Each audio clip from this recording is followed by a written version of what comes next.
welcome back to week number 1, game number 2 of the EU SCC. My name is Dolson. Goremizer still on the desk. This time he'll be ushering me through all the wonders that Season 8 has to bring for us. Gore, already in set number 1 there. Lots of excitement with the starter items, picks and bans, everything seemingly up in the air here early on in Season 8. Here's a look at what we've got for you today and tomorrow. Today is EU. JustF6 versus Pandamonium is what's coming up now. Snake Hunters versus the Accounting Department. They're very important. Hopefully they win that one. Later on to round out our day, and then NA. 3 games for them tomorrow starting at 11 a.m. Eastern Time. Gore, what are some takeaways that you had there from game number 1? A lot of variety, I think, in the way that these guys and these players are going to be playing the game, building those starter items, rotating through the map. A lot of fun to be had here in EU and in NA in the SCC. I think my favorite thing right now is the fact that itemization is just so, I don't even want to say up in the air, but just so versatile, right? Because it's not that, oh, we don't know the best build. It's that the best build doesn't exist. There's not one blanket that's going to be the best for you. There's like core items that you're probably going to see every single game, very similar to last year, right? Because they're just good for you. But then there's, changes. You can go for your starter item. Mid laners specifically do this a lot, right? Get that tier 1 in their starter, or they put it off. Maybe they'll just get a tier 2 upgrade later, one that you can get at level 17 like we saw in that last game, or they'll just wait and buy one of the other ones when they hit level 20 because they think it maybe will impact their game a little differently. It's definitely interesting to see that dynamic. A lot of the gods as well, the map changes still being just fresh enough, and of course, fresh enough for the pro play, I guess, or the SCC play here, whereas in a couple of weeks, we're getting new things added to the map, right? There's going to be changes even still, so we have to stay on top of it because everything that we know is still going to get turned on its head. That's right. Our work as casters is cut out for us for sure this year. Everything's going to be changing all year long. Let's talk about this matchup, though, Gore. JustF6 versus Pandamonium. First team, let's talk about JustF6 here. Some names you'd absolutely recognize on the squad. Toddy, Rotwin, Sotos, Rulat, and Listimics. A lot of emphasis, though, I think, on the duo lane there in Game 2 of our first set. Maybe that's where you should look here. Rotwin and Toddy, they've got a big matchup today. Yeah, this is actually, I think, again, one of those teams that is just going to have to come together, right? A couple of names that are unknown for me, but a couple of names that have been around here for a little while that have been able to find some success in the past. Toddy, like you said, comes into mind. And we've been looking at it. We saw a really good performance for the ADC, the carry, in game number 1 there for Elysium, so we've seen that impact. Granted, I will also say, some of it did feel like it was just Otto, the guy that's taunted, but there's a certain extent where, yeah, that's just what you're going to be doing. The damage numbers were there, and so I think that's going to be an interesting dynamic, how they match up against Streak Up and Preds, Streak Up specifically for that one-on-one with Toddy, because Streak Up has been doing this for a while, and very successfully at that, so that's going to be an interesting dynamic to see how JustF6 can, well, deal with it. I mean, look, you talk about something as simple as shoot the guy that's being taunted. Maybe Season 8 is where I make my jump into Hunter, because that sounds exactly up my wheelhouse. All I have to do is focus on the dude who's taunted or pulled or whatever in front of me.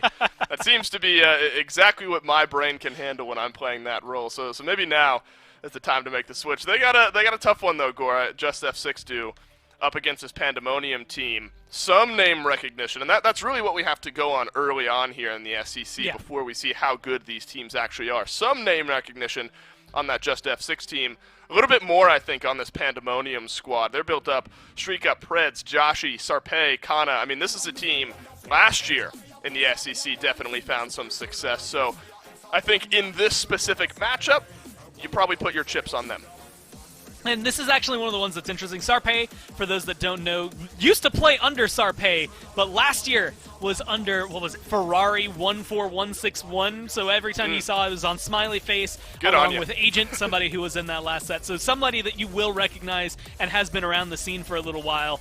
But if I'm looking at this team, I'm looking at Joshi, a pretty big name there. But I'm kind of ignoring maybe 4 of the members. I'm looking at Kana. Kana, on every team that I've seen him play on, has been a very big impact player. And I think I said this last set, where, yeah, maybe he's not going to be the end-all, be-all one that carries the game for you, but he's going to make it really hard for you to lose if he does his job right, and he almost always does his job right. So I'm really excited to see what this solo lane matchup is going to be, because I think Kana is going to be very dependable for this roster here for Pandamonium, and it's going to make it a lot easier for people like Preds, for Sarpei, for Joshi, and for StreakUp to do their jobs because you have a very dependable front line. And Gore, obviously as the SCC goes, and for us as the SPL rolls on, we're going to start to learn more and more as casters about how these teams at the very highest level want to play this game, how they want to win these games. I mean, it snowballed out of control for Elysium there in set number 1, but we saw kind of a variety of win potential, I guess. Almost a full team win there in game number 1 for Elysium, and then a complete solo lane takeover for Terrorum there in game 2. So I like that you bring up the solo lane here, specifically Kana, because we've already seen an example of a solo laner that, even if you don't get all these kills in lane, just the ability on that Kulkullen to sort of take that lane over effectively made that side of the map unplayable for the Clay Soldiers there in set 1. So solo lane Gore already off to a good start here in Season 8. Especially because, again, looking at some of the members on this team, when you look at the right side of the map, right, the jungle and solo here for JustF6, they're the two unknowns. Looking at their competitive history, from what I've seen, they've got this year and they've got qualifiers for last year. Like, they don't have anything else really to go on. Sodos, Rotwin, Toddy played together on JustF6 last year, so you know that at least those three have some core together. And Sodos, I mean, making a little bit of a swap, going from jungle to mid from last year to this year. There's some changes up. So I think JustF6 for this is more maybe some growing pains at the very beginning for this phase than it is necessarily an expected win. Pretty much everyone on Pandamonium has played successfully in their roles. Now it's going to see if JustF6, if these new players are going to be able to come through and be as prominent, or if maybe they need to, again, have some of those growing pains and work through it. Gore, one of the big exciting things about being this early on is we get to build that data pool of picks and bans and see who's going to be the best, who's not going to be looked at all, and picks and bans for the third game of the day, but game number 1 of this set joining us now. A lot of looks at Athena. 2 out of 2 so far for Athena, Gore. One pick, 1 ban for the Ao Kuang as well. Saw Yamoja make her way through. It's always weird to me. I know there were some changes. We saw Persephone, but she was like 8th pick or something like that.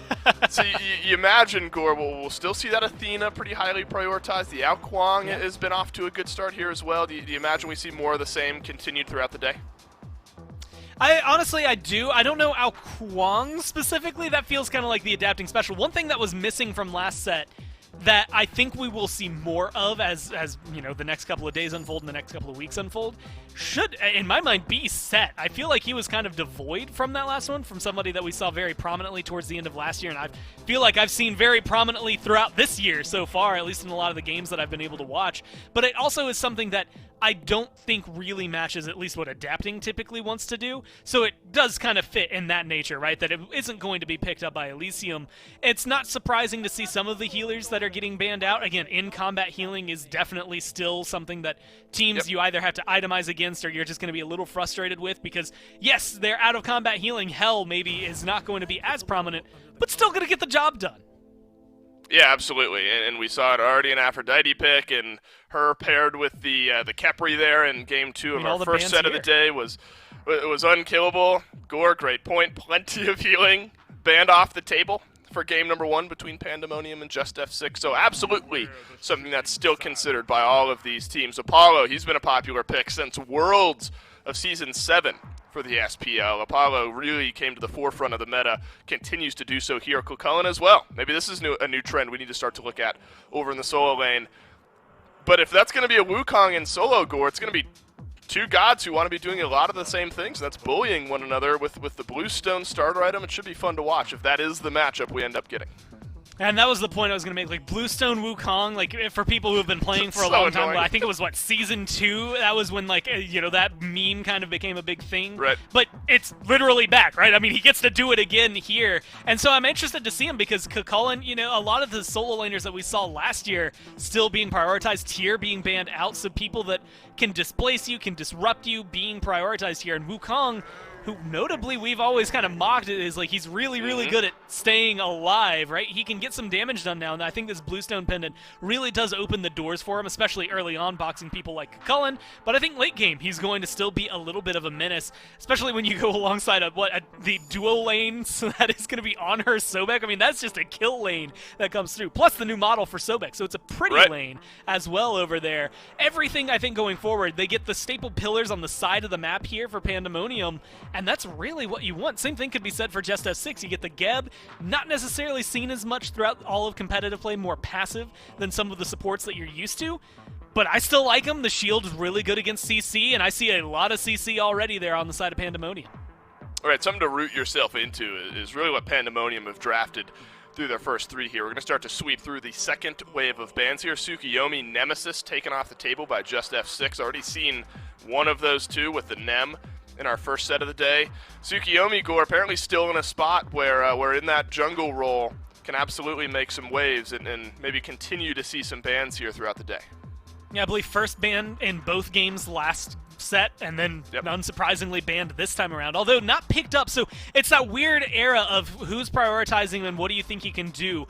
Do you think he is first pick worthy and therefore need to ban him in your first 3, or can you let it slip and maybe force them to grab him, right? It's this weird just play area, I guess, for a lot of these teams. He's still solid. He's still really good. I got to talk to a couple of the pros over the last couple of weeks about Tsukiyomi specifically, and he is just something. He has things that other assassins don't get, specifically range attacks that you can do. You can fight with your backliners for the most part. If you want to, you can still get close and up in there. It's really interesting the dynamic he can bring, so banning him away makes sense. Same thing, Yanis, Scylla, both of them have been very prominent throughout all of Season 8 so far. Their damage is really solid. I would still argue that Yanis needs some of that special touch, the heroine special that really comes through, that really escalates him, but otherwise they're good bans. Yeah, I was going to bring that up with the Yanis. Before it was either Hurrywind or no one, it seemed. Now he's at a point where if you're able to play with that mobility, Yanis is just so hard to catch and lock down and can do a good bit of damage on the back end. Raijin and Baba Yaga, mid laners, final picks here for game number 1. Baba Yaga, Gore, may have been in that same category, kind of a Hurrywind special pick, but maybe no more here. Pandamonium, they're gonna go to Baba. Obviously, the potion changes, makes it a little bit more fluid, a little bit quicker to throw out some of that extra damage. Do you think she's in a good spot? I like where she is, especially, I feel like it's been recent, right, where those animations going faster and things like that, right? I think she is still in that weird, uncanny valley of if things are random, you're not going to always get what you want 100% of the time, so competitively, that's what you're kind of bouncing against, but we've seen the damage numbers she can do in the right hands, and that is where she really is able to break through, right? I think, again, you had said it, but Heroine last year, you go back and watch the United games where Baba Yaga was in there, he's forcing her to get banned the same way he forced that Yanis to get banned. I think in the right hands, she is absolutely someone who can dominate. It's just that the right hands are far and few in between, so we have to see if Pandamonium can do that here, or if there'll maybe be some of those hands where she's not quite as, well, not exposed, I don't even know the term I'm trying to go for, as prominent as she could be. Yeah, now he's on Jade Dragons. That team is just disgusting. That's right? There's so many people to ban out. We can't talk about SPL. I'm going to get too excited. Instead, we'll talk about game number 1 between Pandamonium and JustF6. Casters, take it away. Thank you on the desk there, Dolson and Gore. Who needs the SPL? For now, we have SCC bringing us the action. We'll get back to all that great stuff in a couple of weeks. It's Finch and who is it with me? It's Mifflin. That's right, Finch and Mifflin. You forgot me? Forming the team here as they move into this game number 1. Miff, I wish it was a joke. I almost forgot, but I just saw Caleb Sullivan and froze up, but I got there. And we're seeing, kind of some unusual picks here. Raijin, Baba Yaga, Gab. I mean, I wouldn't have put some of these picks up at the top of my order for Season 8 here right now. How are you feeling about their strength? I feel like a lot of these picks individually can work out. It's how well they're able to transition to that mid-game / team fight phase.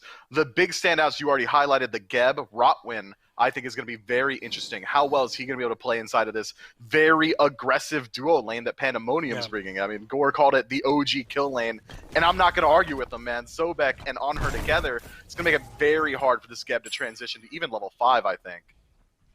Yeah, I'm thinking so too. I mean, obviously, when we get into the late game, there aren't a lot of supports that are doing it better than Geb. Cataclysm, Shield, Shockwave, all these tools that can really support the team. But it's right now that I'm worried about. It's these first couple of levels where he's just not quite up to what some of these other gods can do. I mean, even Sobek, who's also an older god, I mean, Pluck is just good. When it's an on her on the other end, waiting to impale into a wall or whatever he may need to do, I do think that there's kind of some work JustF6 are going to have to do to prove some of these picks can work up against a really solid draft from Pandamonium.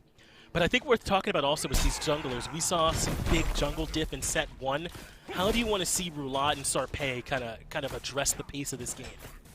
Well, Pandemonium's jungler Sarpé is really going to be the pace setter. Camazotz has so much kill potential, even from level 3. The second he gets all of his abilities available to him, he's going to have more power than the opposition, slowed for CC and a jump to close distance. Whereas Hun bots can really just wait until level 5 and be that ultimate bot that he's been since like 2012. Yeah. No, you're exactly right. You don't feel bad at all if your bot's just kind of coasting for those first couple levels because you have just one of the best ultimates in the game at your disposal that can change any team fight on a dime. And Sarpé, on the other hand, would really love to stick to Toddy and Sodos and cause some problems for them. So we're going to need to see these junglers get involved early. We saw earlier today that it can kind of, cause some problems for your team if you're struggling. As Roulat taking some damage there in the jungle, getting bullied out by Sarpé, who's just on the other side of the map, living his best life. I kind of like this. Camazotz is a way better fighter right now. He really is. Roulat makes the best decision there to go ahead and jump out as Rawin gets blocked in. That's exactly what you love to see. Good Geb shield does keep him alive for the moment. He'd have been dead otherwise. So Rotwin barely getting out of there. Both of these supports have Blink as their starter relic. So when the actual fighting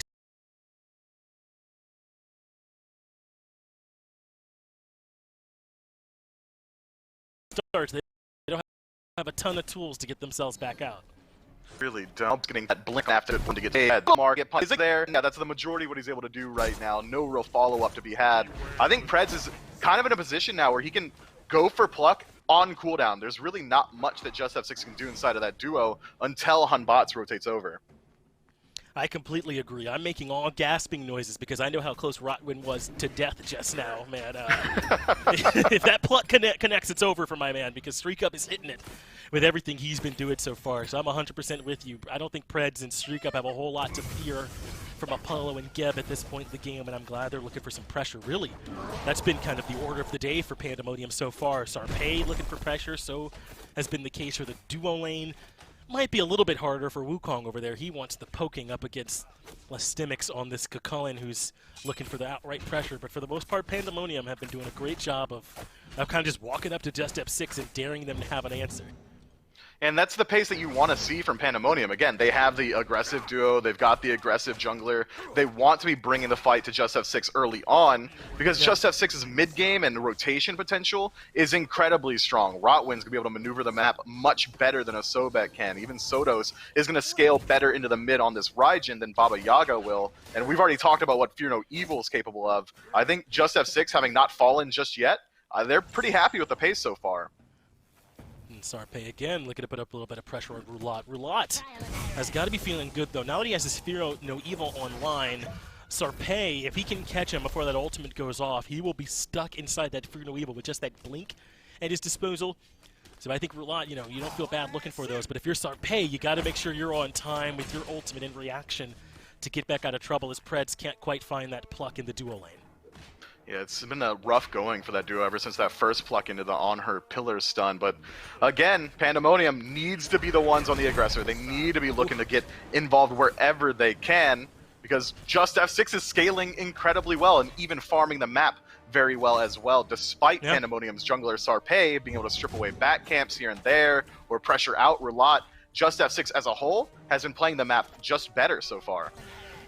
Yeah, it's not been bad from them, has it? I mean, it's been a little bit of safety, keeping their heads down, but it has not hurt them up to this point, so I'm completely on board. So it looks like a rotation from Sarpé, maybe over to this dual lane. As Cataclysm from Rotwin does not connect. I think he must have wanted a blink. So in goes Preds, but JustF6 have hit the escape hatch. They're already running. In comes Sarpé, Desert Fury there as well, and somehow Toddy still alive, but Sarpé rectifies that first blood. Going over to the Order side team, but in comes JustF6. Fear No Evil hits 3, and boy does Roulat get a good comeuppance, a good return as Streak Up forced to jump away, but there's the slow, and I don't see how this on her can escape. It's a double. Oh, Preds in a little bit of trouble, gets taunted back in. Sodos a little bit off the mark with the first ability with a jump. Should be able to secure that kill. Pandamonium stepping a little bit too far forward there, huh, Finch? I mean, that tier 1 tower, sure, free kill. I know Rotwin straight up whiffed his ultimate, but you can't be committing that much to a dive this early on, especially with how large the map is. It takes about 10 seconds fully to walk from one tower to the other. Pandemonium sitting ducks on JustF6 side of the jungle. Yeah, and JustF6 just brought the heat, didn't they? I mean, Pandemonium brought Sarpei, but JustF6 brought Roulat and Sotos. And that was kind of the big difference maker there. And as you said, a heavy commit from Pandemonium does net them the 1 kill onto Toddy, yes, but boy, do they pay for it in return. 2 kills for Roulat, 1 for Sotos in mid as well, and that is the start JustF6, I'm sure, happy to take, where this sort of counter-initiation from the Fear No Evil, from, you know, from the all these strong abilities and ultimates, like the ultimate coming out from Sotos, as Toddy's in trouble over on the left-hand side. Does manage to jump away, but there's the Desert Fury. Doesn't quite connect everything, One but just more. one more auto would do it. One more? There wasn't even a sickening strike. What happened? They just completely backed up. Yeah, they let that one slip away. Maybe Preds trusts his boy a little bit too much. Streak Up has a lot of eyes on him right now. It's hard to perform in front of an audience like this. Unfortunately for him, Toddy GR are going to be benefiting from that every single day of the week. And take a peek at the difference in builds so far. That's a fight that Streak Up should win every single time. He's got the movement speed advantage. He's got the attack speed advantage. All my man had to do was hold W and barrel stuff there for the last auto attack because Toddy only has boots 1. Now, Apollo gets the free stack earlier than is on her with 0 punishment. That's awesome for the Chaos team. Nuts, absolutely. That somehow Toddy is ahead after all of that, right? And as you said, obviously, in terms of the itemization, has a bit of a swing that's going his way, but just mathematically ahead in terms of the experience over there in duo. His support is as well, and they're even elsewhere across the map, even a little bit ahead in the jungle. What a turnaround this has been. But Sarpei looking for another gank. JustF6 are close to the tower. There's the pluck, so the target has to be Rotwind, but he gets a great Cataclysm for the peel. And I don't know, maybe you give up on the duo lane aggression at this point. It just hasn't worked. You can't give up one of your strongest assets. That duo lane should be winning cleanly. It's just a couple of misplays, and now you're getting punished. How clean is that? Fear No Evil into the damage from Sotos over the wall, and Roulat finds his 3rd kill of the game. It's Unbots dictating the pace, not Sarpei, who has struggled to clean up on these skinks. Now it's a red buff invade from JustF6 as they continue to set up shop on Pandemonium's side of the map, and now they're looking for more damage on Sarpei, who goes up into the air. It's his only hope of escape. Preds does find a pluck. That brings Toddy back into trouble. Dash gives him a moment, but this should be a kill. The Mesno sets up for a trade. How does Toddy get that? JustF6 keep finding these miracle plays. Yeah, Toddy left alone on an island surrounded by his enemies. I mean, JustF6 is still healthy. Look at the HP bars. They haven't been healing. They still have mana. They still have health. They could have tried to get their Apollo out of there, but they know he's just going to be able to clean it up on his own, and that's exactly what happens. But what's the one consistent factor in every single duo lane fight we've seen up to this point? From Pandemonium, it's that Joshi hasn't been there. It's always been this mid diff. Sotos has been involved in every single engagement. Joshi has largely been absent. And I think that puts a lot of pressure onto Joshi to show us that, like, sticking to this mid lane farm, that route is going to be enough for him, right? In a world where he's not keeping up with these rotations, and it really hasn't bore out in terms of like gold and experience, giving them a big lead. They're very, very close in net worth and in experience. In fact, a little bit favoring Sotos with some of these invades. So, I mean, Myth, what's your read on it? Can Baba Yaga not keep up, or is she right to kind of stick back and just farm up towards this late? Because that's a good point. It's been a 4v3 in duo more than anything. I think it's likely from just rooting from where these fights are starting to happen on the duo side. It's always Pandemonium taking fights on JustF6 side of the map, inside the tier 1 tower, or looking around this purple buff, and things like that make it that much easier for Sotos to find a rotation over, because he can walk through the safe part of his map and then regroup with his team. Whereas if Joshi had to make a rotation, he'd be contending with potentially JustF6 hiding in the jungle, waiting for him to walk by, or something along those lines. And so Sotos is here again. They're on time for this purple buff spawn. The invade is happening. And look, where Joshi is nowhere nearby, the purple buff invade goes smoothly. Good work there, though, by Streak Up to at least keep Rotwind stuck. He eventually blinks his way out of trouble, but now comes Pandemonium to try and have some kind of contest at Preds into the blink pluck. That brings Toddy back, but the Geb Shield keeps him healthy. Joshi's on the top side as Cataclysm comes out as well, and Rotwind the only one still in trouble. But a good Taiko drums from Sotos pushes Joshi back. and JustF6 able to make it out of there scot-free with their purple buff invade. In that last little fight, though, we got to see a microcosm of what we were just talking about. Joshi is forced to rotate in aggressively through JustF6 side of the jungle, and he's the only one who loses out on his HP bar. That's that thin line he's been walking this entire time. He has to play so safe on these rotations, especially considering his jump takes almost 2 full seconds to charge up, whereas Raijin, it's only about a half a second while he gets his, so it's a lot harder for him to choose his positions and rotate in safely. Well, I think this is a good opportunity to talk about these greater Scorpions, Myth, and how they can dictate the pace of this map. Pandamonium, as the team that's a little bit behind, it hasn't been setting the pace, is the team that takes care of that Scorpion first, and now the Fury is about to spawn. How do you feel about that timing on when do you go to grab it and when do you set up that Gold Fury spawn, and can you safely do it as the team that's kind of behind? With Greater Scorpion as it is now, if you have complete dominance on the duo side of the map, I think you should be looking to clear it out almost as soon as you can. Just do it whenever the opportunity arises. But it's so slow to do, and it's such a hard commitment to make that it really doesn't feel like it's worth the time. The majority of the effort you put into it could be put into finding pressure in a lane or elsewhere. Well, Systemix looks for pressure onto Kana here on the right side, who still has that ultimate, not in too much trouble. It becomes an important question. We saw Elysium in the previous set go get the Greater Scorpion, pick a fight in mid, and then go right back when the Fury spawned, which I think makes a ton of sense, but it's not what we're seeing from JustF6. It's Pandamonium that cleared it up, and no one coming to the Gold Fury right when it starts up. So I think it's a big question of your priorities. As you said, it's a lot to commit. It's kind of a slow kind of thing you're starting up, and you're not necessarily coming back right for the Fury afterwards anyway. I think that's going to be a big question for Season 8 is how do you time that out and then go get the Fury after. Yeah, completely agree. And interesting enough, it was Sarpei who decides to clear out that Greater Scorpion on his own. Take a peek at the itemization on this Camazotz. It's very auto-attack centric. Stone Cutting Sword picked up in that first slot. Even Ninja Tabi getting picked up instead of the Warrior's Tabi, which would have afforded him a little bit more power. I've been seeing this a lot from European SCC level Camazotz plays. I wouldn't be surprised if we see him move in towards crit as well. It just seems to be how it's been favored out in the jungle over there.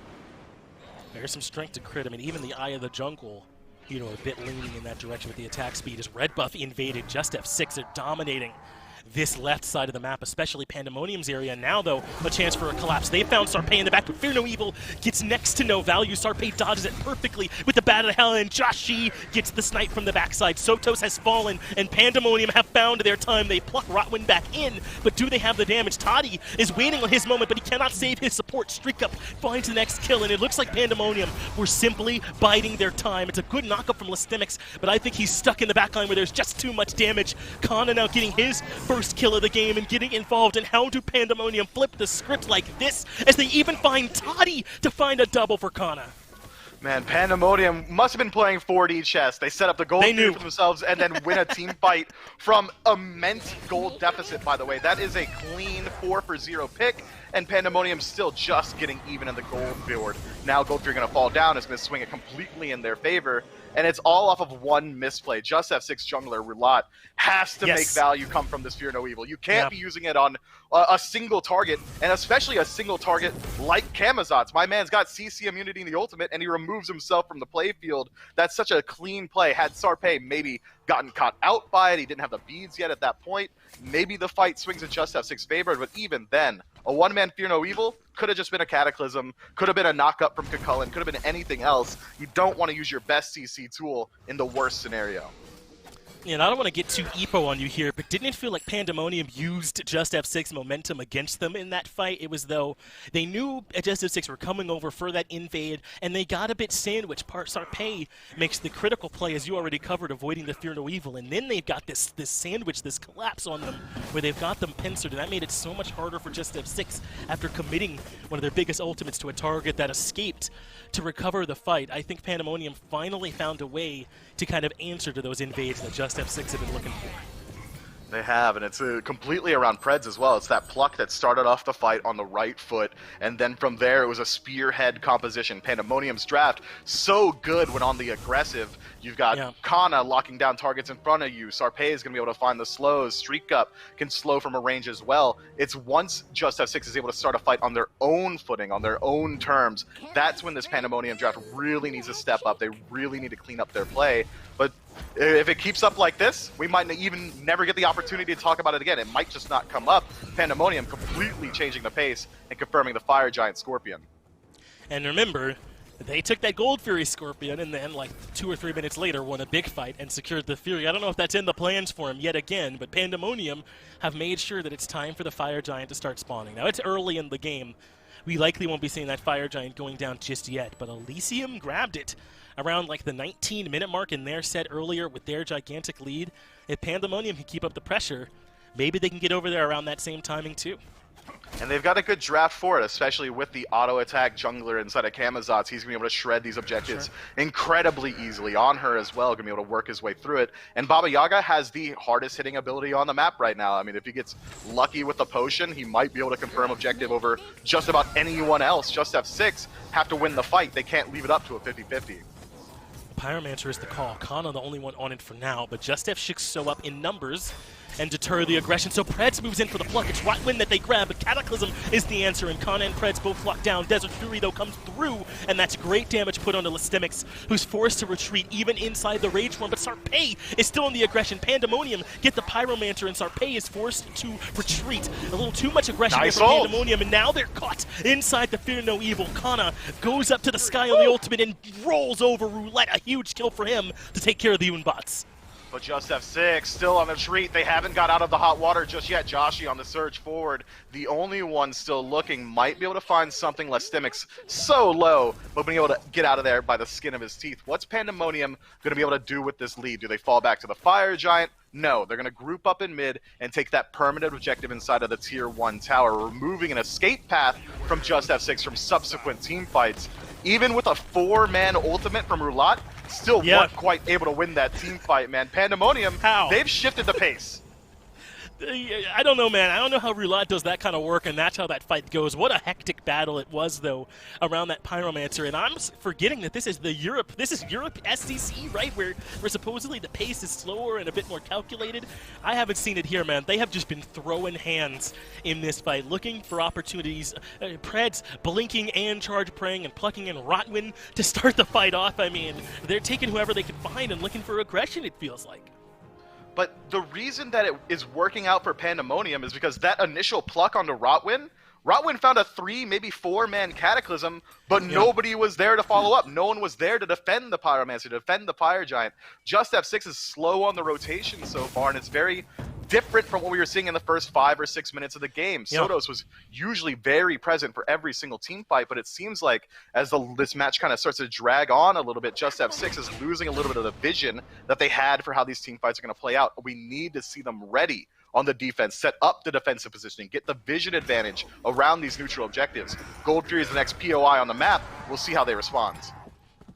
But already, what a great day for our first day of the official SCC action. I know they had a long, grueling qualifying process, but these are the 6 teams in each region, 12s total, that are battling in the actual SCC, and so far it's lived up to it. Elysium with a great first set where we got to see how strong that team is, and now Pandamonium and JustF6 with a back-and-forth battle where Pandamonium now seem to have finally created some space.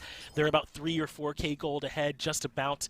And now we're having a battle over this next Fury. JustF6 have everyone on their way, and Pandamonium already have all 5 here, and they're ready to start up this Fury indeed. It's the Primal they're battling over this time, and JustF6 still haven't made their way in just yet. Yeah, the Oracle Vision is going to be such a deterrent for Pandamonium here. They don't want to pull it while JustF6 has all the information. That's why we haven't seen them commit to it or anything along those lines. It's impossible to bait in the Chaos team here. Well, there's Pred starting the fight off again with a great pluck, and Sodos in trouble, but the Cataclysm almost got him out. Streak Up gets the damage off in time, and Sodos is a distant memory, but a good Fear No Evil means Roulette gets a kill into the back line as well. It's Streak Up traded for Sodos so far, but it's Pandamonium with the low health bars as they've got trouble up near the middle of the fight, but they turn it around. Listemics is the one that ends up dropping as Sarpei finds one more. It's 2 for 1 in favor of the Order side team, and coming back in is Roulette. He knows he had a chance for Joshi, but can't find the last auto. No, he gets it. He trades his life to get rid of the ADC. or at least the mid laner. Joshi one time on ADC, but not here, as it ends up being a 2 for 3 in favor of Pandamonium. But Rotwin not willing to let it go. He knows his life is not worth too much here. Too low. Pandemonium showing a lot of respect, and then ADC flies back in. All of a sudden, this pace has changed. They're feeling confident. They know Toddy's healthy and that Pandemonium are a bit low, so they're trusting Toddy's range to kind of keep Pandemonium at bay. What a call from JustF6. It's working. This Fury seems to be close to them, but Pandemonium are not giving it up for free. They're staying close with these frontliners who can contest from range. Now they have to reset here. They see the Camazot's working his way through the jungle. No one's going to walk away with the objective this time around, but the team fight, again, was pretty clear which team's able to win out on it, so I don't think we need to really explain who's going to be the aggressor on this next Gold Fury. I expect to see Pandemonium there pretty promptly and try to force that exact same engagement again. But this time, they're going to have the vision advantage themselves. Again, Sentry Ward getting dropped out by Toddy, able to strip that one away this time, but no Oracles means that it's going to be a pretty even game around the Gold Fury. Roulette needs some help, man. He's putting in mad work in these games, isn't he? I mean, he came back in to find the kill onto Joshi. It's his Fear No Evil.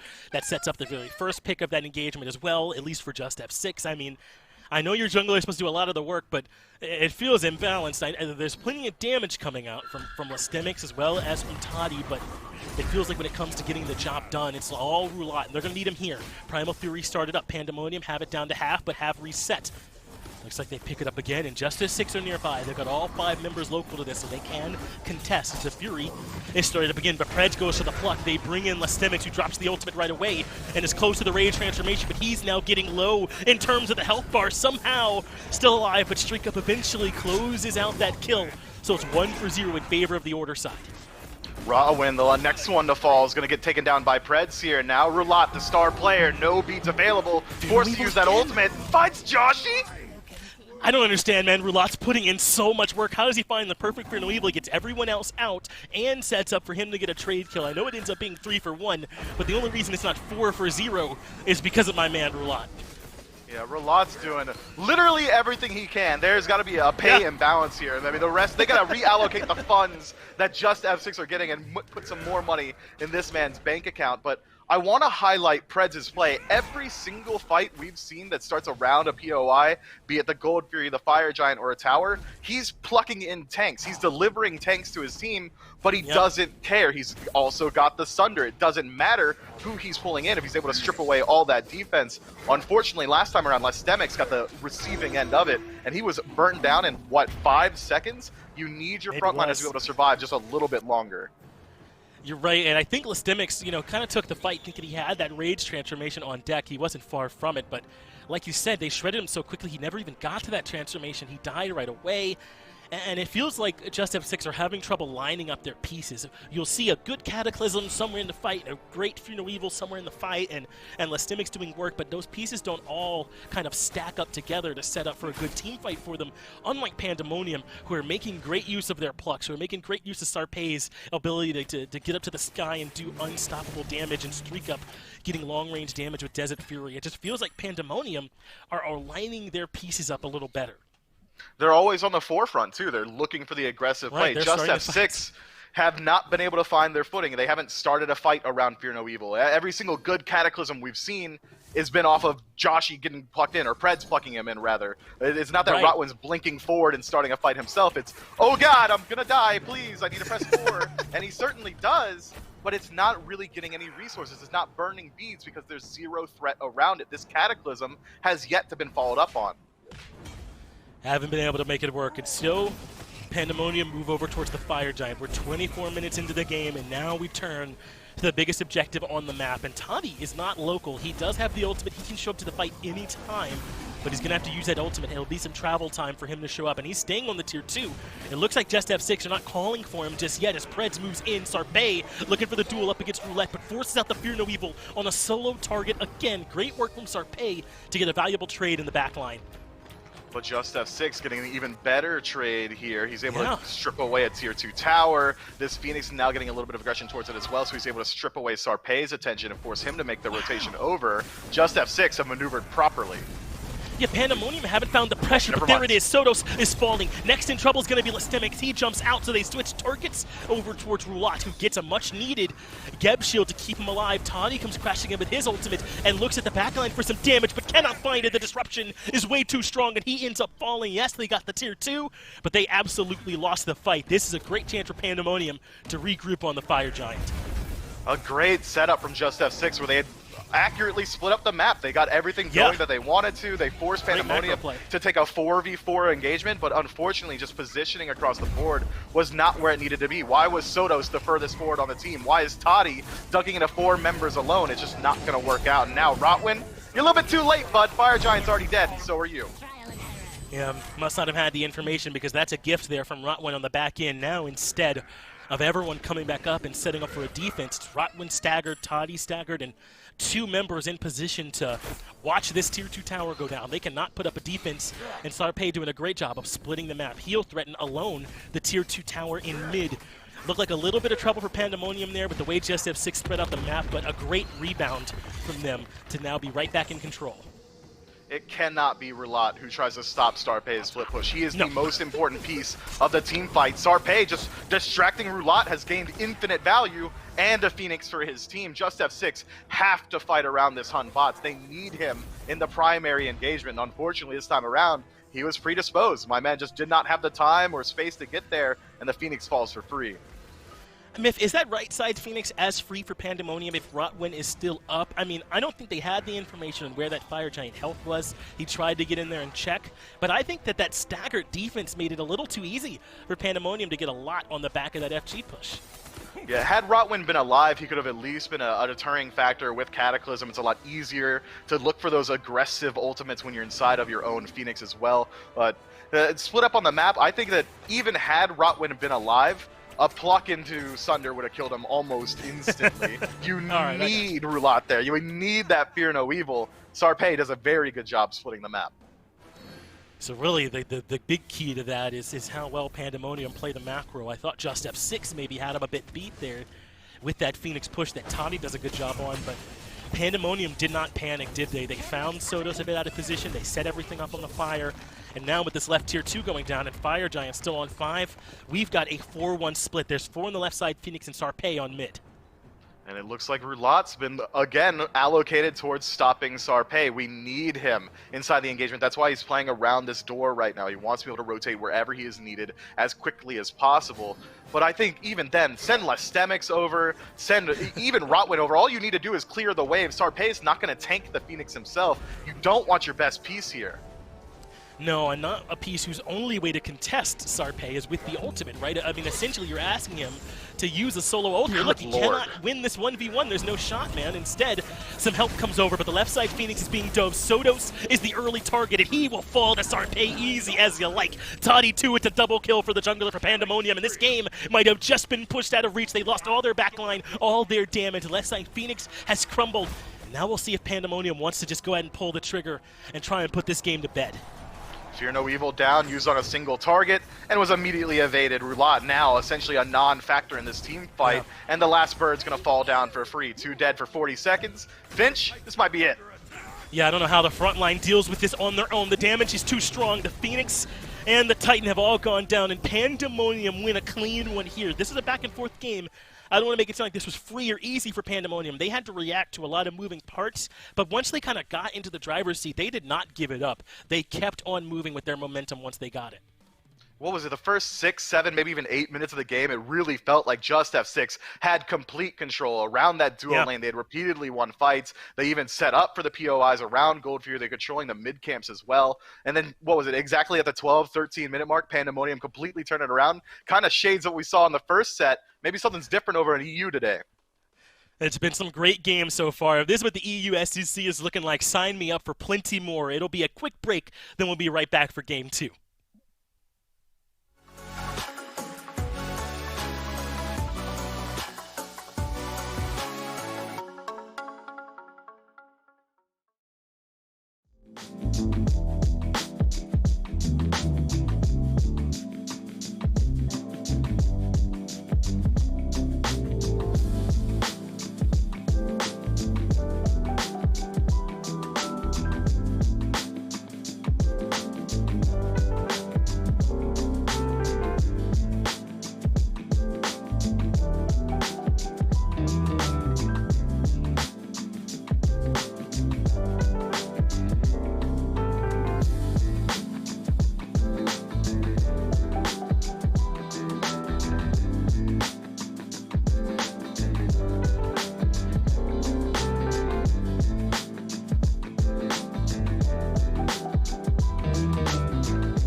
Well, back and forth game number 1 comes to a close. JustF6 firing out of the gates, and then Pandamonium able to roll things through there towards the end. Gore, the big turnaround in this one, I think you got to talk about Kana on that Sun Wukong, and the Hunbats on the other side was firing on all cylinders. I mean, this one's 28 minutes, a relatively quick, maybe an average length game of Smite, but plenty of action packed in here in the first game of the set.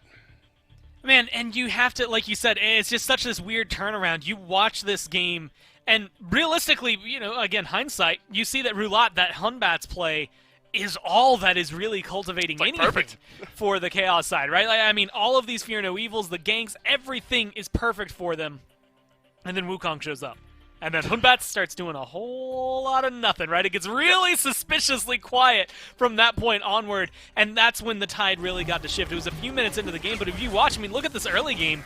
It's almost always Roulette. And again, this is a guy, I have no idea who this guy is. I've never heard of him before. This is the first time, I guess, outside of, qualifiers and group stages, that we've really gotten to see him. So it was a question mark of how are you going to do against the likes of Pandamonium. And early on, he did fantastically. It was, as time went forward, not necessarily the end-all be-all for them, because again, once Kana got involved, that's when the shift really happened. Someone who's always going to be able to be consistent for you. Yeah, he's always going to be there, and he's always going to do well. It's something you have to count for, and it just feels like they weren't able to get anything done. Hunbats got shut down pretty easily early on here. You can see him isolated, and that made it a lot easier for Kana to just do his backline diving. And he was just so disruptive, Dave. It wasn't even close. Well, and that's one of the carryovers, right, from Season 7 in the SPL. We wondered how much the meta would change, how much the play styles, things like that would change. Sun Wukong was such a popular pick in Season 7 of the SPL, and now with Bluestone, just feels so good in that laning phase. Took a little time to get involved in those fights, but at 509, far and away one of the maybe the biggest reason that Pandemonium were able to win there in Game 1. What's your take on Baba Yaga after this game? Bit quiet, 2-2-13, plenty of assists. Yeah. Not all that much killing being done. 18k damage, though, There Gore. it is, I mean, yeah. that's a quiet 18,000 damage in the kill feed, but it was absolutely there in those team fights. That's exactly the way I think. There's always going to be the chance that you're getting the last hits, but I think this is exactly how you're going to see her. Just a little less than 100 damage off of what Kana was doing. We saw Kana was, 5-0? So it showcases that, yes, your front lines are getting a lot of this, setup. Kana there is doing a lot of damage, making sure to knock people around, getting into the back line, knocking some skulls.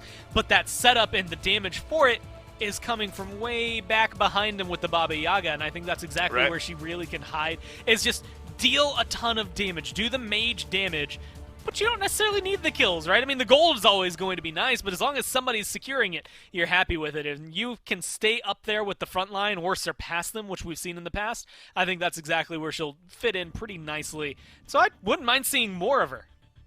Agreed. Look, Baba Yaga, it's a slow build-up, and then eventually she just melts you away in some of those team fights. Mid lane's such an interesting spot right now where we've seen, great variety really from all of the roles so far here today, but you get so excited in the early season. I mentioned it plenty of times, because not only with items, not only with strategy, not only with the plays and your shot calling in-game, all that switches up so much at the beginning of the season. But there's so much variety in so many of these roles early on while everyone figures out what does work, what doesn't work. We've seen Giannis and Scylla banned out when you would never have expected that, except for maybe Scylla after what Paul did at Worlds. But now we got Baba Yaga being picked by someone not named Hurrywind. Nuwa was in the earlier game. I mean, there's just so much fun, I think, to look at early on here in the season before the dust kind of settles and people figure out what the best way of playing this game is here at the moment. But one thing that is consistent, Core, is healing, and Aphrodite does that pretty well. She'll be ban number 1 here for JustF6. They find themselves in the first pick slot. And I think that's such an interesting point to cater to, where you get towards the end of Season 7 and in the end of the year with the SPL and SCC, you're thinking, all right, first pick, it's got to be Yamoja or Persephone or whoever's left open. It's sort of a weird spot to be first pick right now, right? I mean, where there's all these gods that are so good, but I don't know if there's a far and away pick you have to get where that was more established by the end of last year. And I think it's interesting because now you get to play with it, right? I mean, you look at all 6 of the bans, or all 10 of the bans, I should say, last game, And every single one of them feels Still deserving, Yamoja. and then this one comes around and it still feels pretty deserving. But you swap out, it was JustF6 who had banned Yamoja last time around. They said, okay, cool, we'll get rid of Athena, we'll grab this Yamoja. And now most of the in-combat healers, at least the best ones that are going to give you that in-combat healing, are off the board. Unless you're going to go hell, keeping up with Yamoja's healing isn't going to necessarily be the easiest thing for you. I think Pandamonium, at least when I see on her, the first thing I think is we'll just kill them faster than they can heal, and that's how we'll solve this problem. And if Kana can play this Wukong the same way, yeah, they're going to do exactly that. Yeah, unfortunately, Desert Fury tends to ignore a good bit of the healing there. Apollo, also one of the popular picks here. So while we don't necessarily have this one far and away best god pick for that first pick spot, we are seeing some of it starting to shuffle out. Apollo's been really big on her there as well. I'm surprised Pandamonium give Kana the Sun Wukong again, admittedly. I mean, it was top damage in the game by about 50 or 60 over their own mid laner for Pandamonium. But Scylla makes her way through, Gore. Remember, it was the mid lane picks that were banned out in the second wave for Pandamonium. And now we're going to get to see what all this hype is about with Scylla not being played by someone named Paul here in Game 2 of this one between JustF6 and Pandamonium. You know, realistically, I think the thing that's interesting about Scylla is that not much has changed about her from last year. Last year, and like, again, most of it is she just does damage really well. Like, she kills you better than other mages, but she does it safely as well. Sentinel specifically is just such a good ability to disengage from fights. You can go over walls. You can get as far away as you need to. And it gives you a lot of vision when you level it up, too. So at the end of the game, you have this big, fat ward that you can just throw wherever you want. I think it's interesting to see her kind of, again, grow in scale, because on her own, I don't think is much to write about. She is always going to look pretty good if she's getting kills, and she's always going to look really bad if she's not doing anything. But when you have a good team around you, and I'm looking at JustF6 jungle play from last game, then I think it really starts to latch together, and this could be a really good-looking Scylla. Yeah, it's going to depend a lot, Gore, I think, on the peel that JustF6 are able to bring through. Look at the lockdown from the Sun Wukong, the dive with that somersault cloud. Sobek wants to sprint at you. Now you're going to have a Loki lurking around. I can hear Katie cheering from somewhere in the apartment over there. Loki makes his way into the SCC. What's our take here? I mean, look, we talk about variety. It took a while for Loki to start to get picked in Season 7, and it's not taken all that long here in Season 8. Man, I heard we were we're more likely to see Loki this season, and you know, like, I've heard the whisperings, right? And I was gonna believe it when I saw it, right? I put that away from my brain. I was like, there's no way. Let's just go ahead and ignore it. We'll see Loki around Worlds when, for some reason, maybe Cherio comes back and picks it again or something like that, right? Like, nobody's been playing him, and realistically, we only got to see him towards the tail end of the year. But I think that maybe opened the door to showcase what he can do in those scenarios. And so seeing him locked in here, I'm excited to see what he can do. But at the same time, I'm wondering who he's going to be able to chase down. Raven's pretty good at dodging damage. Scylla's pretty good at getting away. And if you aren't careful when you gank a Scylla, she will kill you in the late game. So he's got to be very careful with it. We saw a lot of a kind of tanky-esque Loki towards the end of last year. So I wouldn't be surprised if he builds a couple of protections before jumping in and isn't quite trying to 100-0 everybody. Well, Gore, I look at this Pandamonium draft, Loki included, all that fantastic, or great points there on your part for the Loki. So much space creation, it seems like, for this Baba Yaga in the backline. Again, between the Sun Wukong, the Sobek, the Loki. Do you think JustF6 have a composition that can play into that well? I mean, there's a lot of peel and distraction factor on the side of Pandamonium. I think Hercules setup and Yamoja setup, again, Riptides, when they are placed properly, it's the best ability in the game if you can use it right because of the setup it provides your team. That's going to make it easy to maybe poke out the On Her and the Baba Yaga. But if Kana can do what he did last game and then gets the additional help from a Sobek in the front line, it's going to be difficult for Hercules or Yamoja to really play setup for their team, and then it doesn't matter how much damage you have back there, they're not getting anything done. It's a very similar composition for Pandamonium here in Game 2. Let's see if they can close it out. Down to Finch and Myth we go. Thank you on the desk there, Dolson and Gormizer. Indeed, Finch and Myth here as we move into Game 2 of JustF6 up against Pandamonium. And Myth, I'm kind of torn. Pandamonium played really well last game. My heart's with them, but I don't know. I think JustF6 draft is close to perfect. I don't know, man. It's really, really solid. I don't know how Pandamonium deal with it when they've got near best in slot just about every role. Yeah, JustF6 is looking pretty strong across the board. I think that If anything, the only change I would make is maybe pick up something a little bit more consistent out of the solo lane, something along the lines of a tier, or something Sure. that can rotate into these teamfights a little bit better, because Hercules, although incredibly strong in the early game He's and a with better recent support, huh? itemization changes, yeah, he is much better in support. You want him involved in your teamfights early on. You want him in that 3v3, and it's going to be very hard for Lestemics in particular to keep up in rotations with Kana, who can actually just turn into a bird. I think that Pandamonium has the capacity to win out in the duo lane as well because of that traditional kill lane between Sobek and Onher. They've got pieces that can work, and if they transition well into the mid game, we already saw the damage output that Joshi's able to have on gods like Baba Yaga. We've already seen how involved Sarpei can get on these single target gods in these team fights. These guys can certainly bring the fight to JustF6. I think they can too, but I mean, Sarpei is going to do a lot more of what he did in Game 1, and I think it's going to be harder on Loki as opposed to Camazotz, right? I mean, a lot of the pressure is on him because all the other pieces are very much the same, or very similar, if not exactly the same, so I think it's just kind of up to him to prove he can make it work on this pick, as Toddy gets aggressive but shoved right back, as Streakup shows one of Onher's greatest strengths, how good he is right away over here in this dual lane. So how do you want Sarpei to go about this? I mean, you heard Gore talking about how we've mostly seen kind of a tank Loki lately. Is that what you expect here, or is he just pure damage looking for kills? Pure damage Loki actually decimates nowadays, so I think we're going to see a very slow start from Sarpei out of the jungle, just looking to farm up consistently. I do want to highlight inside the duo lane, JustF6 has Rotwin go for the Riptide in the first slot, as Sodos gets to deal with that Loki a little bit, yeah? Yeah, there's that damage, huh? Helped along, I think, by a little bit there from Joshi, but a nice trade back from Rulad. At least keeps things even, but First Blood is going over to Pandamonium. Not a bad start from them there in the middle lane, but go ahead, your point, Miff. You were right in the middle of a great one.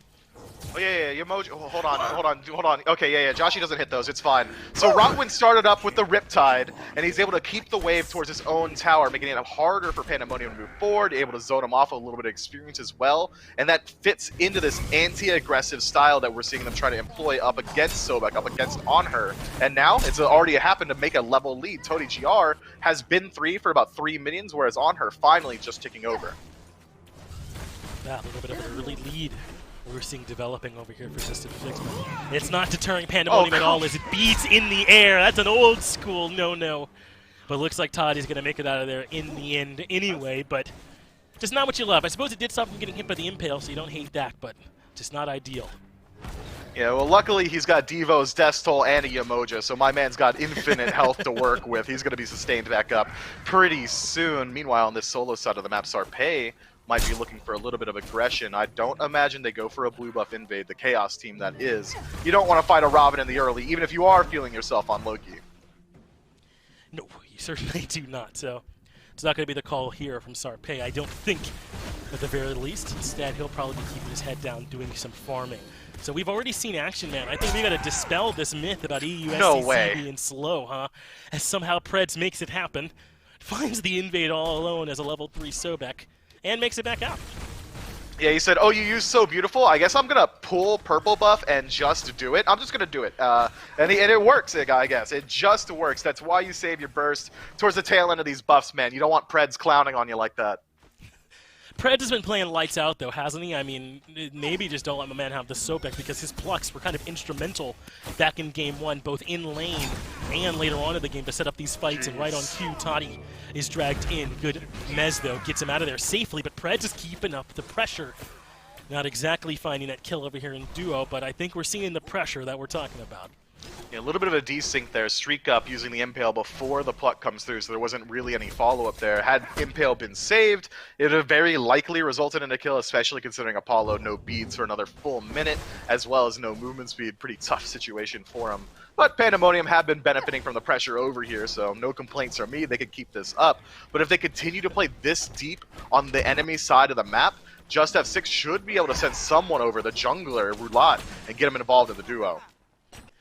Roulat was my MVP for JustF6 from Game 1. Can he keep that momentum going on someone like Robin? And, like, doesn't this switch make sense? Roulat's big problem last game was that he really wasn't able to just take a scrap in the jungle. He had to kind of all-in commit if he wanted to have any chance up against Sarpei, and even then, he got easily countered. Someone like Robin, though, able to take these small engagements much easier, I feel like, than in bots.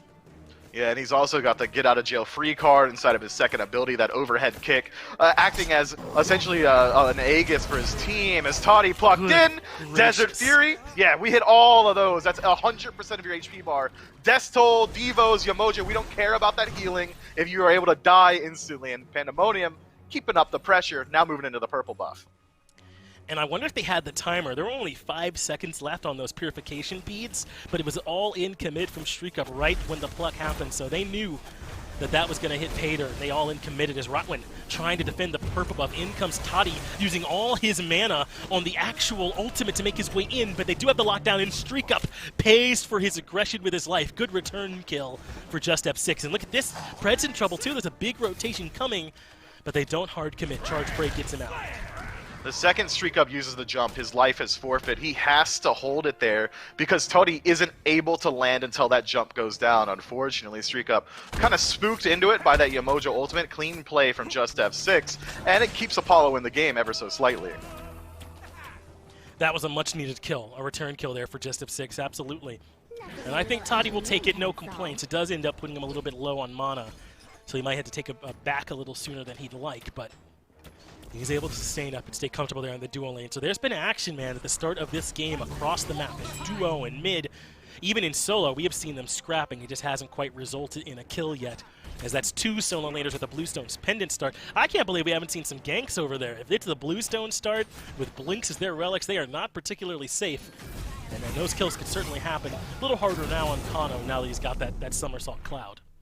Yeah, and even Loki's going to struggle to find the kill onto Lestemix on this Hercules. Loki has consistent damage, but the instant burst not quite there. And up against Hercules, you really need to find that kill quickly before that heal comes through. So I think we might see both junglers eventually start to rotate over to this duo lane, because that's where a ton of scrapping's been happening. A lot of fights have been happening inside towers, in the middle of the map, in the jungle, on purple buffs. It doesn't matter. It seems like this duo lane has actual beef with each other. They've been fighting so much.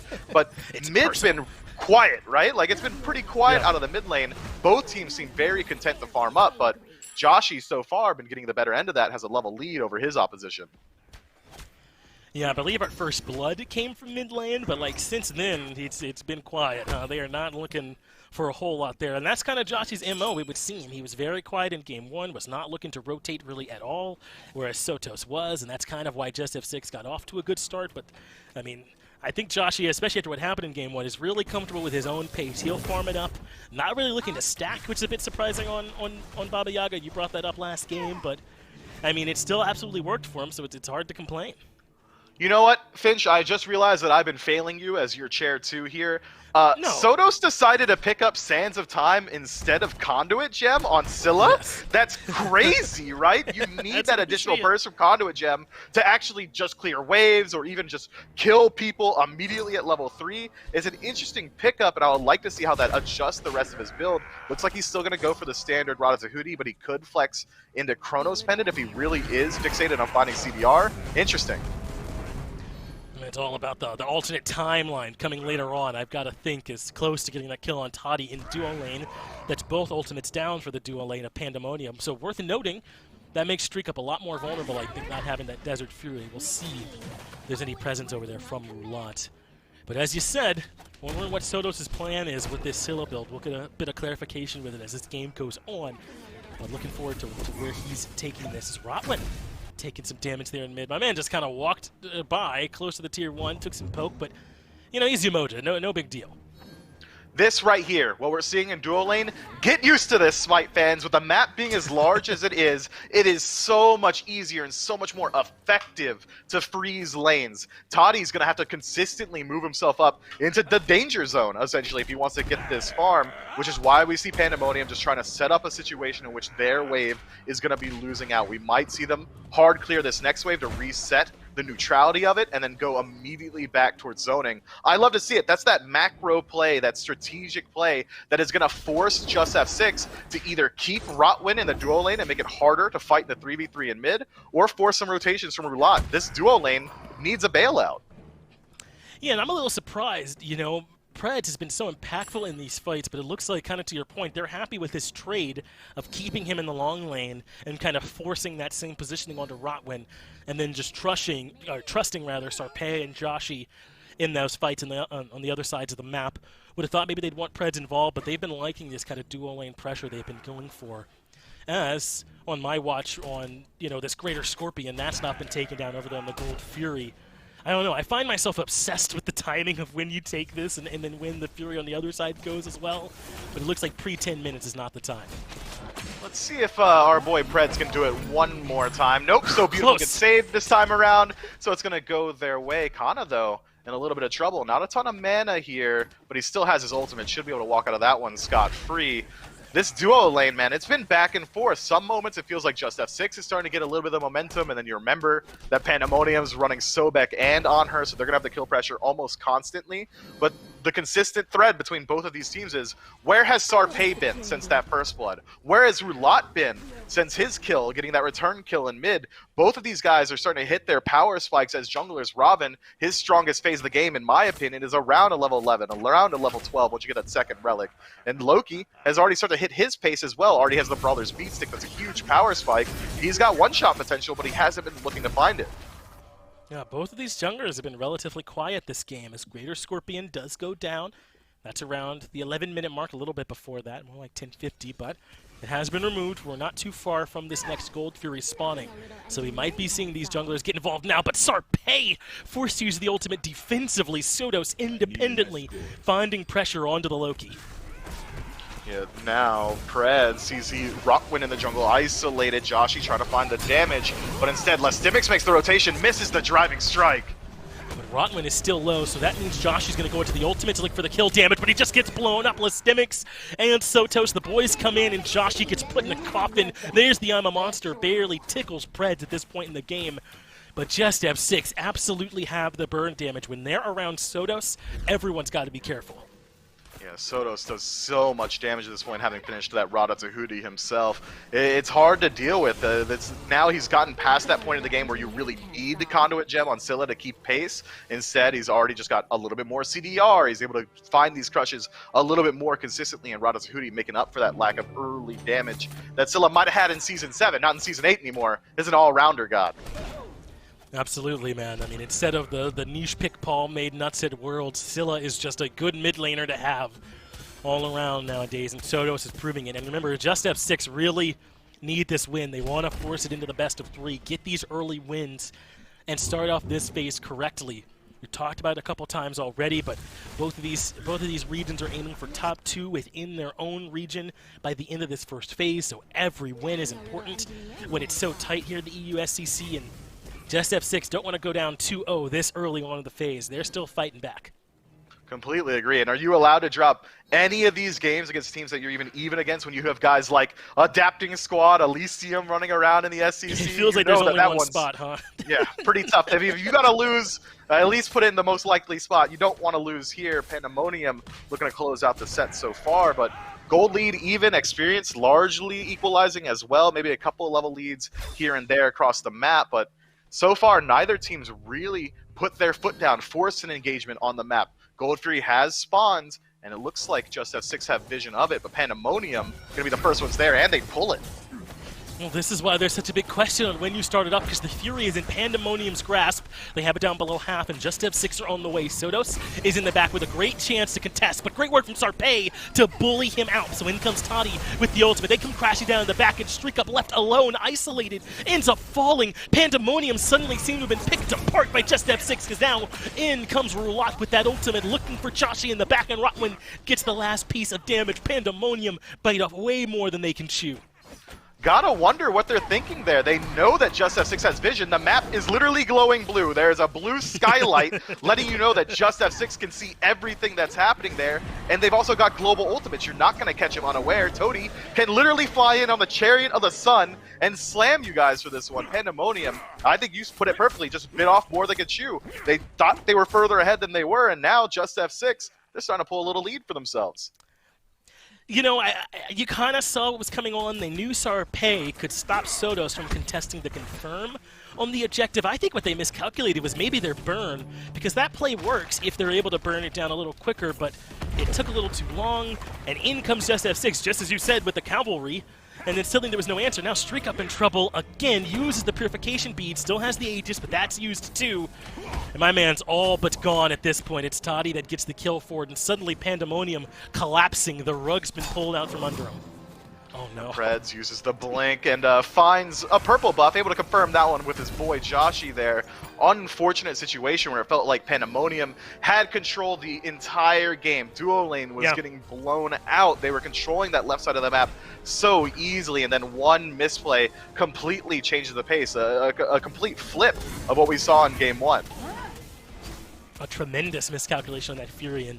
I think gives even more credence to my new obsession, which is how do you time that objective in the Greater Scorpion and that whole side of the map. And I guess we saw a great example of how not to time, and now Rotwin trying to give a little bit back on the back end of this fight, being chased out by Kana. But somehow Sarpei is the one that's in trouble of dying, his ultimate used defensively to escape. And if I'm being honest, for the first 16 minutes of this game, I am unimpressed with this Loki jungle. Yeah, I mean, Loki Jungle has not really done a ton for them. He's able to maybe contend with Sotos, as we saw in that last fight, team fight. That might be his entire job is, all right, we're going to start objectives, go hit Sotos, Sarpei. And I think if he's able to do it consistently, he's finding value. And take a peek at the build he's going for. He's got a little bit more CDR online, so he's going to be a lot more slippery inside of these team fights, as well as it looks like he could be moving in towards a Heartseeker here, maybe even a hi-rez or something along those lines to even further increase his burst potential. I think that this Loki really is a late game animal. I'm going to hold, I'm going to reserve my opinion on him until we see maybe that 6 item slot come through. Okay, well maybe Loki, we'll have to see what he can do in the late game. Listen, I think everyone that's picked up Smite before knows what Loki can do when he's full slotted, and you're just a lone backliner in the back all alone, so we know what Sarpei can do, but it's just a question of, did they give up a lot in the mid game, getting there as well, and then we'll find out if that payoff is worth it. Big lead for Kana over in the solo lane. He's level 18. Sarpei has a small lead, but Joshi way behind Soto. Streak Up a little bit behind as well, so the right side of the map goes to Pandamonium, but the left seems to be all JustF6. There's another grouping near the Gold Fury pit, but there is no Gold Fury. It's just Sarpei using the ultimate to escape yet again. Now in some trouble instead is going to be Roulotte, who is able to make his way back out, but gets locked in, and now Preds is right there looking for the kill, but he gets stopped by Rotwin. So in comes Kana, who eventually cleans it up. Roulotte can't just escape all game, but things are now turning into just a bit of a scrap anywhere they can find it. There's not even an objective over here. Yeah, JustF6 went a little bit deep in the enemy jungle, huh? I mean, look, as you said, Gold Fury's not up, all right? You're not fighting for much here. And now, this is exactly what happens. You got a little bit of a lead, you got a little too big for your britches, and Pandemonium, certainly not a team to be looked down upon. They're able to still find these opportunities to bring these fights back for themselves, and now Tier 1 tower should go their way. A reasonable objective to go grab, I think, on the back of that misplay from JustF6. It's the mid-tier 1 going down. Lystemix is about to find out there's a lot more people at this party than he thought, but can they find a way to separate them? They've done it so far. Pandemonium are a bit split, but Kana goes in with the Taiga stun, does great damage on the Rotwin, but doesn't find much else. And so Lystemix kind of gives up on this fight for now, but Pandemonium are sticking around. It looks like they still want to fight. If Lystemix doesn't go in exactly when he does, this is what's going to happen. They were going to go straight to Pyromancer. Lystemix bought his team about 10 seconds of time, but now he's been isolated and onked, but no follow-ups there. It's all about the objective. Pandemonium get it, and they back out. Well, Brett's committed, and Kana commits to the back. This has been like 3 minutes of me scratching my head, if I'm being entirely honest with you, Mifflin. It felt like a hard commit there from Preds, maybe just to deter Lystemix from coming in to try and contest that Pyromancer. You know you're not getting the healing you normally do with that Cursed Onclean drop, but instead, they get the Pyromancer and trade Kana. Yeah, overextensions left and right there. I think Kana tries to step forward there to peel out for his team. Maybe he was worried about their ability to disengage after the Pyro, but was not quite ready to deal with all the CC that came his way. Maybe he was a little bit reliant on the ultimate, and it just wasn't ready as Sotos. Dog, you can't stand on tower line on your own, man. Sarpei's able to find you, and that damage is ridiculous. Wait, and Sotos doesn't have Aegis? He bought Blink? I mean, that was 6 levels ago, so I guess I'm asleep at the wheel as is Rot when he gets caught out by Joshi. But I think if you're Sarpei, is there a better relic selection that you could see for the Syl on the other team than this? I mean, he's got a shot to cause some problems this game. He really does. If he's able to ever make contact, the dot should make it so that Blink almost never gets value. All Sarpei has to do is hit him once, is Toady hovering around. Shades of Zapman here, just being a big threat in the sky. Don't start this Gold Fury, please. I can't stop you, but I'm going to fly around anyway. It seems to be working. The Fury dropped for a moment. Now it's grabbed back up, but it's nuts. slowly gaining health. Lastimics and Toddy are deterring them here and giving time for Sodos to show up. They even have Roulat coming in on the top side, too. And look at that. JustF6 get them off the objective MIP. This has been a series of either miscalculations or really good calculations on the other side because teams are starting up stuff they just cannot finish. Look, I'm going to break down that last 10 seconds there as simply as I can.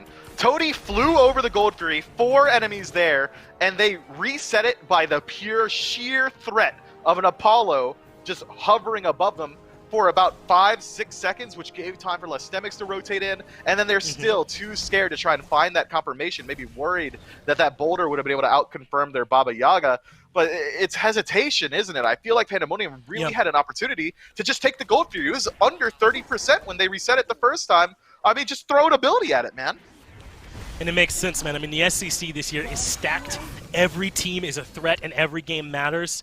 So if these teams, take it a little bit more seriously, worried about throwing it away, I'm right there with them, man. It's just too scary in the EU SCC to make these mistakes. Lastemic gets caught out in the front, but tons of damage from Sodos ends up making Pandamonium a bit more scared than they thought. So JustF6, some great work to push up, but no one was doing the Fury in the back. That's what I would have guessed that was all about, but instead, now they've collapsed back onto Primal. But already the healings come through. Streak up, able to sustain up in the back. That crush damage that did drop him to 60%, it might as well not happen. But Primal Fury burning fast. Preds a little bit off the mark. And now stuck inside this River's Rebuke, but it's JustF6 that on the retreat. Big damage on a Sarpei, who was a non-factor in that battle. Toddy is low, but gets crushed by Khan to make it 1-for-1 jungle for ADC. And Pandamonium still grouped, looking for Rotwin way back near the actual Fury. There's Desert Fury landing on a Rotwin, who somehow is still alive. A big shell came through, so he still draws breath, even gets the heal, and Rotwin makes it back out of there. Lastemics gets the kill on a streak up. Roulat as well. The overcommitment onto the Emoja now costing Pandamonium everything. Man, we gotta deal with Sodos. He's dealing so much damage with these crushes. Yes, thought it was Sarpei's job. Surrounded here. He tried his best. Instead, he put the damage into Toady, dropped him down to 10%, to be fair, but that's not the best target, and this is exactly what happens when your target selection is off. JustF6 on the chase. You're leading them the wrong way, Preds. That's where Fire Giant is, bud. Them killing Preds and being, I wonder where we are right now. It's right next to the most important objective on the entire map. JustF6 will take it gladly and happily. Wow, what a battle back and forth this has been all set long. Pandamonium back and forth, found a win in game 1, and now JustF6 look to finally be trying to put this game a bit out of reach. They'll grab the Fire Giant. The lead is already nice for them, 4,000 gold, 6,300 experience. And there are tier 2 towers galore for them to go collect. They even sent Toddy over to get the Fury at the same time, so they're going to clean up this map and really put themselves in a great spot. Nope, being dropped. Yeah. Oh, interesting drop. I guess he realized some enemies had spawned and he didn't want to be there just for risk of it, You got Fire Giant, why throw any risk on the map? I can respect that, Toddy. Don't want to be the reason your team loses out on their push potential, and their push potential is incredibly high due in large fact to their incredible frontline presence. Lastimics and Roulat are going to be able to immediately walk into any tier 2 tower on the map and just be a huge threat. They've got incredible safety. Even if Roulat gets plucked in, he can use the overhead kick to avoid the majority of damage on the tail end. Meanwhile, they've got a lot of ranged damage to either poke out from a range or finish up these towers. I think Pandamonium are really going to need Sarpei to step up here. And by step up, I mean they're really going to need Sarpei to one-shot this Scylla if they want any shot at defending. Yeah, he started to get close to that point you mentioned. But Heartseeker being finished is a big moment for these junglers, especially someone like Loki that just needs to get in there and get a little bit of damage. They did wait a little bit on that Primal Fury. Now they're pushing out, so they can try and make a big push together. JustF6 have got to figure out where they're going. This tier 2 in left seems like a good idea. Yeah, it's lower. Minions are pushed up already. I'm so surprised to see Sarpei round out this build with a spiked gauntlet. Can only imagine he's going in towards the Blood Forge here, something along those lines, the additional power. But hi-rez is essentially core on Loki, especially if you have to one-shot someone. It's not like old Loki who just had aimed strike. Your third ability on new Loki really is so hard to use inside of these team fights. You need to have it all come from your auto attacks. Interesting build decision. But if he does find a kill, he'll be able to stick inside these engagements all that much longer, and then make use of Bumba's hammer for the sustain as well. It's interesting, but it's a double-edged sword. He's losing out on a lot of damage potential.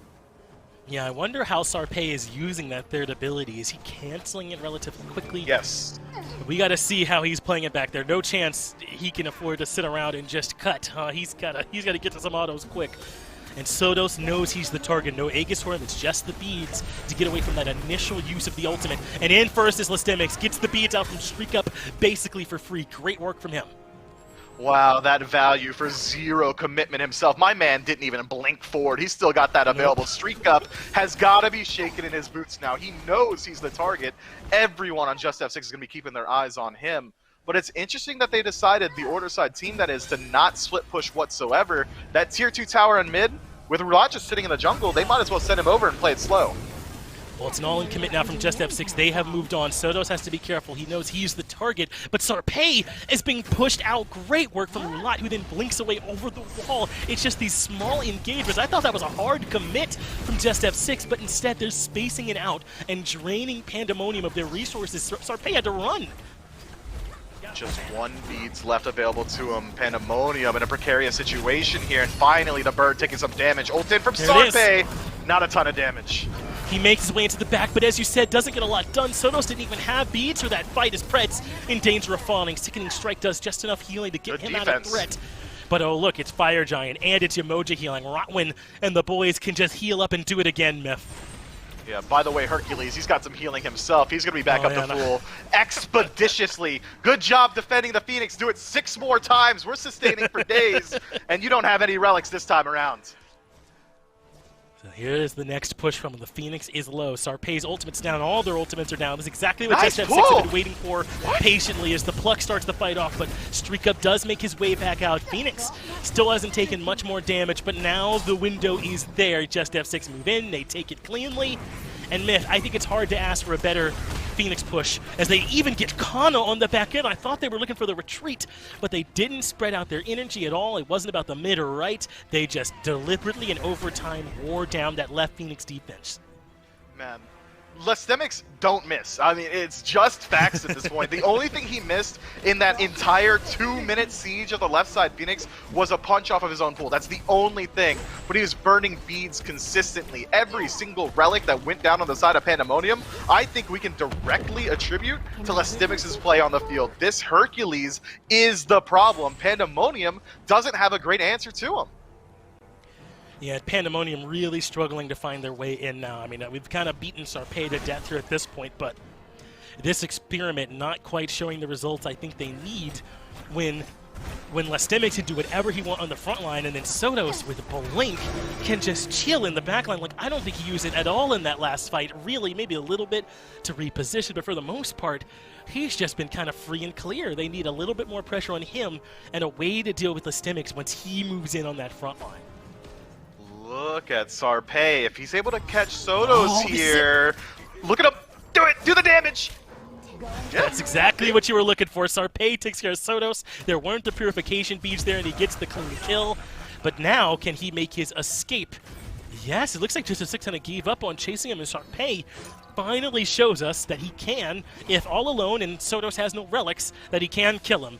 Just, can he do it in a team fight, I think is the real question. Look, just get someone to burn the beads and it'll happen every single time. Still blowing my mind that he's electing to go for the Bloodforge instead of hi-rez. That was a lot closer than it probably needed to be, as far as Scylla almost making his way out of that situation. But that is a situation in which I think Sodos is kind of knocking himself on the butt a little bit. He's a little bit upset that he doesn't have Aegis to get himself out of those sticky situations. Yeah, really surprised at this relic selection from him, but he still has time to show us the value. Now it's Pandamonium's chance. They've got the Fire Giant low, but there's still plenty of defense here from JustF6. So Pandamonium pull the trigger and look for the engagement. Good River's Rebuke splits this fight up, and somehow Lastemics is still alive. It's only Pred sticking to him, and the damage isn't enough. Neither is Joshi inside that Baba Yaga ultimate, as that does not get the kill either. Pandamonium don't get the Fire Giant, and it looks like they're not even getting the kills on the back end of the fight. Preds, you gotta land those plucks, man. Isolated and surrounded by 5. Rotwin's gonna walk out for free. But I gotta say it, man. We've been knocking Sarpei a lot here, but even in that one engagement, my man dropped Lastemics down to 20% HP almost single-handedly on this Loki pick. That's pretty indicative of the damage that he's able to bring. And now that he finally does have Bloodforge, he's going to stick around in these fights a lot longer. He can commit. Sarpe can do it. I think he really is going to find some value on this Loki. It's just a question of how often can you wait till 30 minutes into the game for this payoff. I mean, we still haven't quite seen it, right? This is the first Bloodforge fight where he can afford to commit and then get that shield in order to disengage. But Pandamonium may have lost their window. Now it's just F6 that are on the objective. Pretz, though, plucking in Roulade. It's him and Sarpe looking for the duel, and there's that damage shredding through Roulade, but still not enough for the kill. Finally, it comes through as Sarpe falls to Roulade. Roulade gets the double kill on the Robin, and that might just seal this one off, at least this fight on the Fire Giant, Myth. That's how you win it. What? Why are you just standing there, Sonos? Kana finds a dunk for free. Walk away from that, man. He's on the somersault cloud. Now Joshi isolated by 3. Lestemix moving forward. Toady, he's healthy, looking to find some damage, but is finally put down. I don't even know what hit him.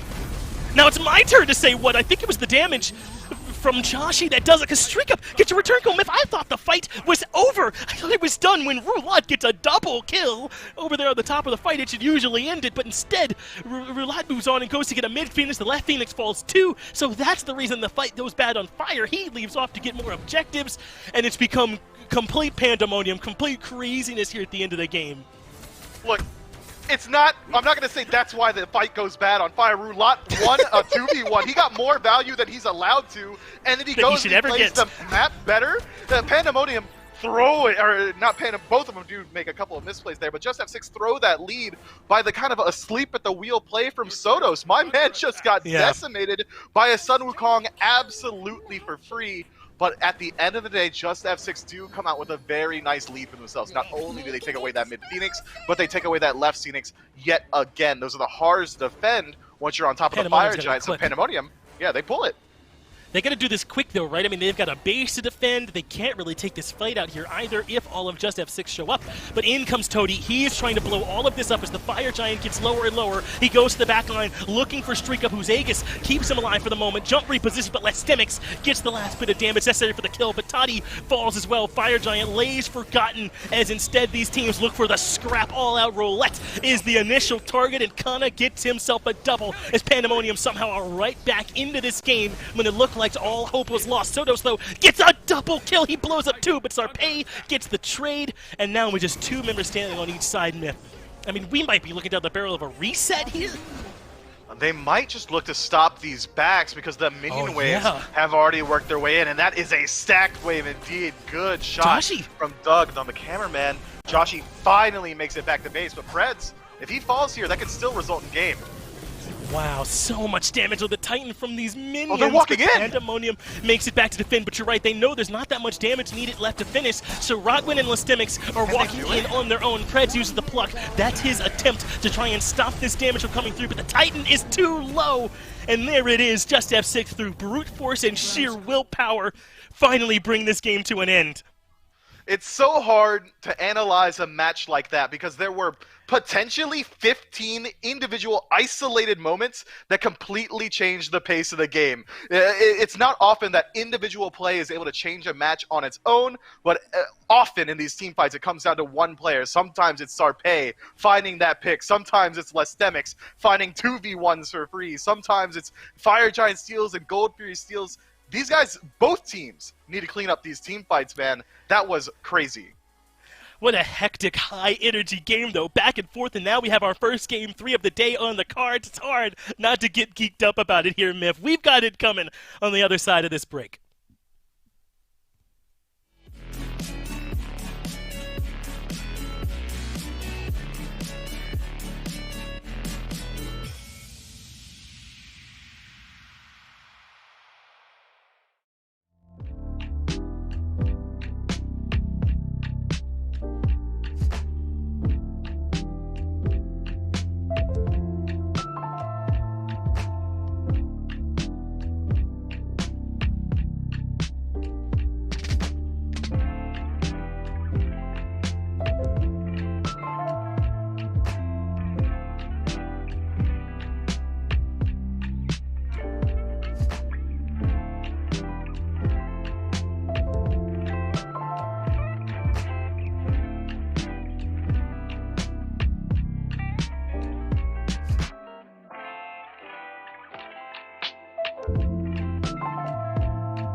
got our first game number 3 very early on here in Season 8, Gore. This one, you know, it seemed like JustF6's to lose the entire game, and then it gets a little sloppy there around the FG towards the end of it. Pandamonium looked like they might win, then it's a massive, multi-kill from the Scylla there to kind of turn things around. Then ultimately it's the Fire Minions, the unofficial 6th man, that gets this one done, and JustF6 able to take game 2.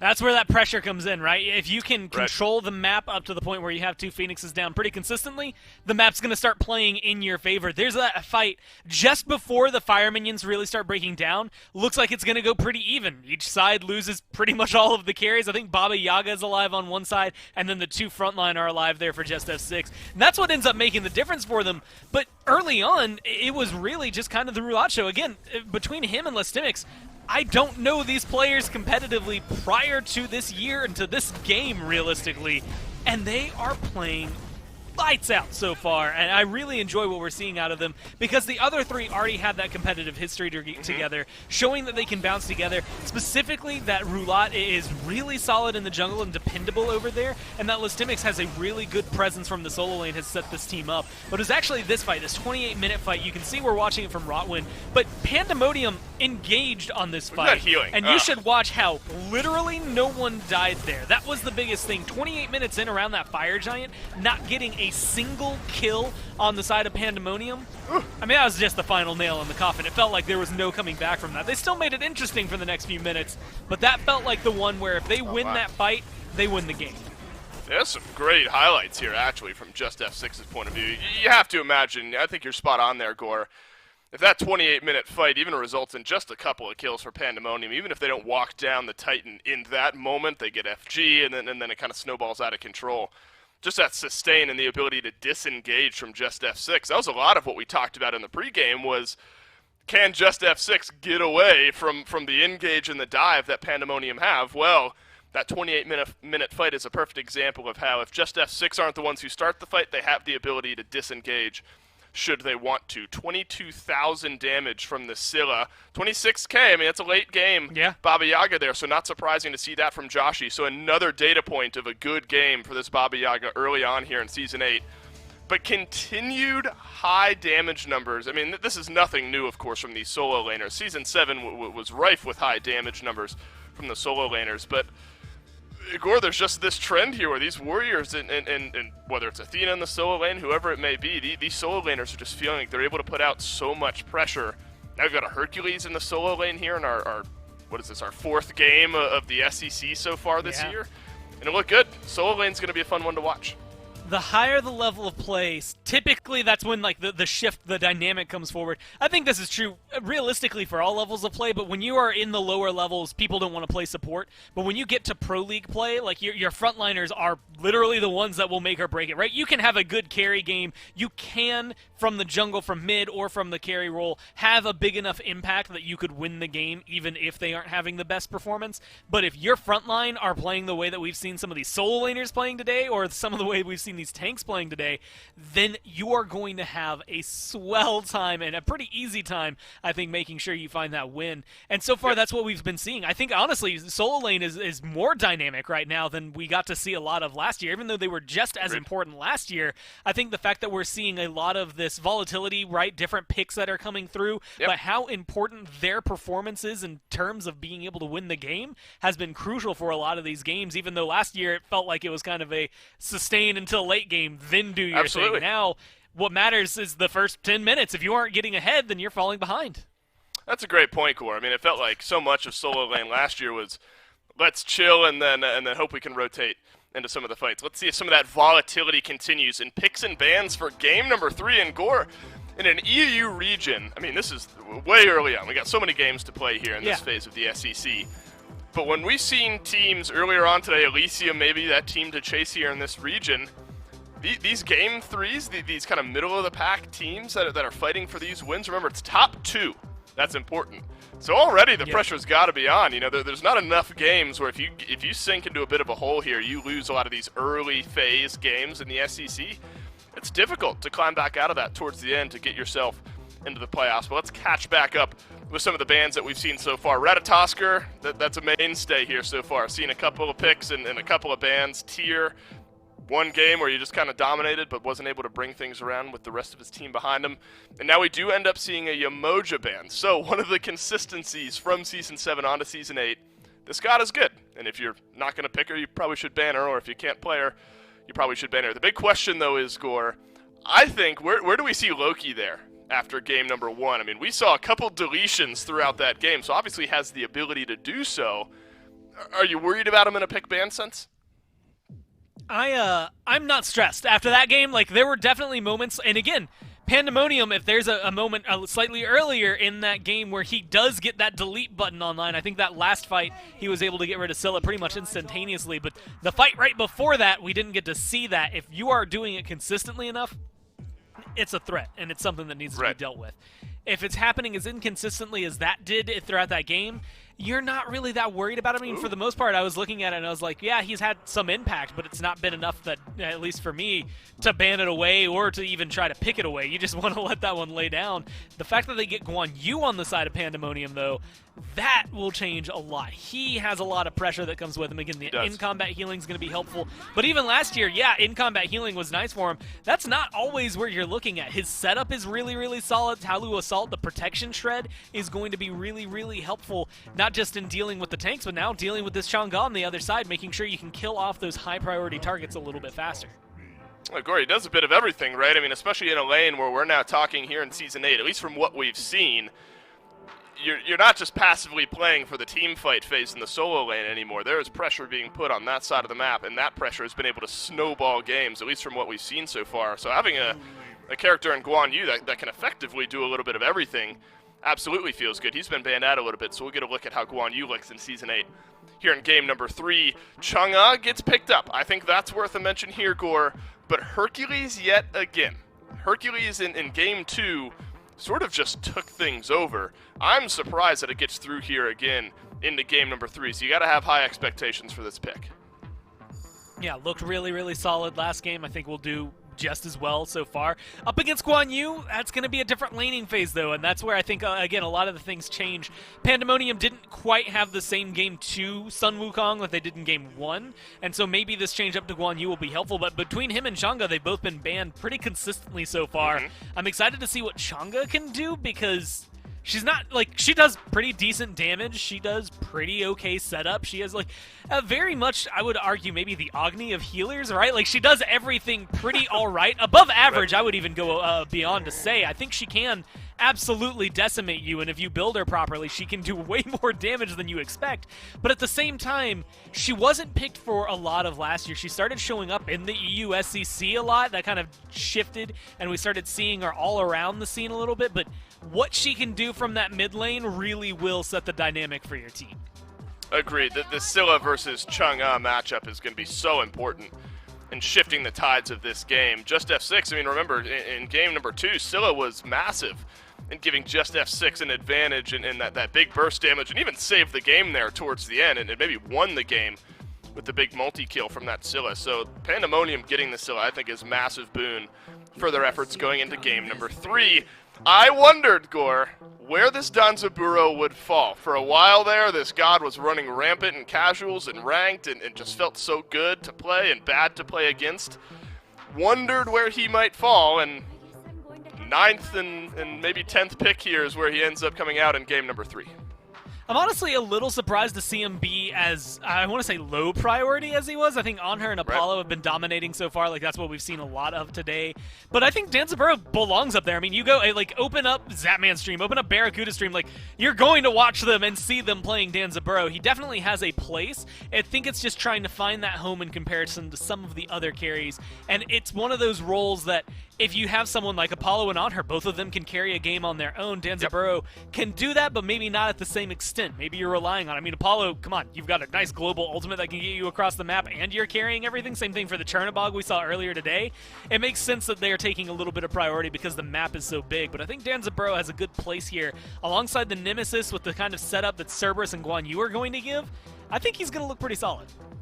Gore, I think it's a prove-it game for a couple of picks here. The Danzaburo on one side, it's our first time seeing him here in official competitive action in Season 8. Chang'e as well. She's been banned out a few times. Finally, she gets locked in. Pandamonium, JustF6, one apiece will break this tie in Game 3.